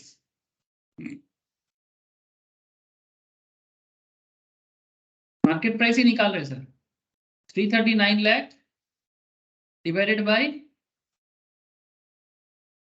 40,000 free float share है ना, आउटस्टैंडिंग शेयर। तो new share price 339 lakh divided by 40,000 कितना हो जाएगा? कत হচ্ছে तथा 847.5 847.5।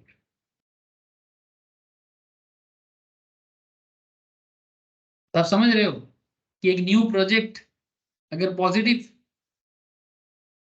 फ्लो देता है क्यों शेयर प्राइस बढ़ता है? यही कारण है शेयर प्राइस बढ़ता है।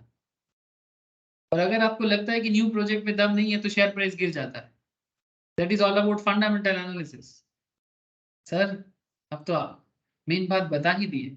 हाँ sir, one of the main बात तो बता ही दिया मैंने, one of the very important secret बता दिया आपको कि कंपनी का शेयर मार्केट में बढ़ता क्यों है, क्यों आपको रिलायंस का शेयर बढ़ता हुआ नजर आता है, क्यों आपको अदानी के शेयर में ग्रोथ नजर आ सकता है, और कैसे उस पर कैलकुलेशंस होता है, सिंपल टाइप्स ऑफ कैलकुलेशंस बताया, but not just this things, और भी चीजें होते हैं, बट ये one of the very important secret था। तो आई होप यू अंडरस्टैंड कि कैसे न्यू प्राइस, शेयर प्राइस आपको कैलकुलेट करने को मिलेगा। हाँ सर, समझ में आया? है सर। कुछ होमवर्क लिख लो। Years 0, 1, 2, 3 NCFs मतलब net cash flows 600 lakh, negative, फिर 400, फिर 300, फिर 200। KC equals to 20%. What is NPV? अभी नहीं, घर पे करना। हाँ, और एक क्वेश्चन लिखो।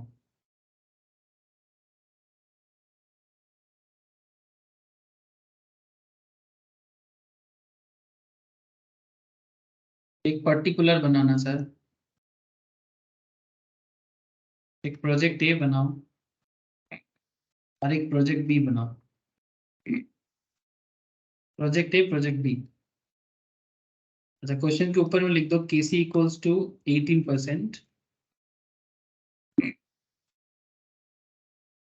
KC इक्वल्स टू 18%, पर्टिकुलर में 0, 1, 2, 3, 500 यहाँ पर डाला, 800 यहाँ पर डाला, रुपीज इन लैक्स है। हाँ, सब रुपीज इन लैक्स है, लिख लो rupees in lakhs. Sir first year में आ रहा है 300, सेकेंड ईयर में आ रहा है 600, थर्ड ईयर में कुछ नहीं आया। प्रोजेक्ट बी में फर्स्ट ईयर में 200, सेकेंड ईयर में 500, थर्ड ईयर में 700। नीचे एक बात लिख लो, म्यूचुअली एक्सक्लूसिव है।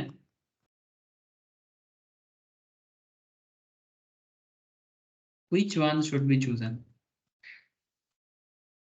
Which one should be chosen? Exclusive project मतलब कोई भी एक ले सकते हो। सिंपल सी बात है, एनपीवी निकालना, जिसका एनपीवी ज्यादा होगा वही लेना है। समझ गए ना सर? और एक लिखाओ,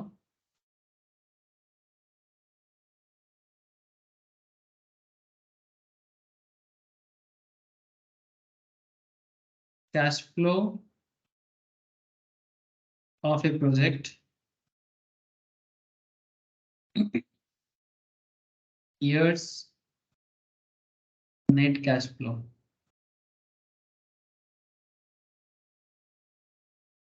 Zero, 1, 2, 3, 4, 70 नेगेटिव, 50 पॉजिटिव, फिर 30 नेगेटिव, फिर 80 पॉजिटिव, फिर 120 positive. KC equals to 10%. Find PI, profitability index. जो लोग अभी भी PI का क्लास नहीं किया, जरूर एक बार PI का क्लास देख लेना। Must go through sir PI का क्लास। ठीक है, ये 3 क्वेश्चन करो, और भी कुछ मैं आप लोगों को PDF बना के भेज देता हूँ। मोर क्वेश्चन सर यार, मैं PDF बना के भेजता हूँ, आप लोग ट्राई करना। ठीक है, रवि, संपद, नील बोलो, शालिनी तथा, क्लियर हो रहा है सर बात? Yes sir. ये रवि बोलेगा से, हाँ सर। रवि को समझ में आ रहा है? रवि हाँ सर, थोड़ा थोड़ा आ रहा है। ठीक है रवि, थोड़ा ना बैकअप लेके ना पुराना क्लासेस एक बार देख ले, तो टाइम वैल्यू मनी और कैपिटल बजटिंग का स्टार्टिंग लेक्चर्स इतना देख ले सर, एनफ होगा। ठीक ठीक है, है सर। जी। ओके ठीक है, शालिनी को भी सेम बात कहूंगा, प्रियाक्षी, संपद को भी बोलूंगा। ठीक है सर, आज इतना ही है, टाटा, गुड नाइट फिर। Good night sir. Good night sir, tata. Sir मुझे ना कैपिटल बजट PDF टेट सर हाँ बोलो। স্যার বলছিলাম ক্যাপিটাল বাজেটে PDF টেট পাঠিয়ে দেবো। ओके ओके, हाँ बोलो, और कोई कुछ कह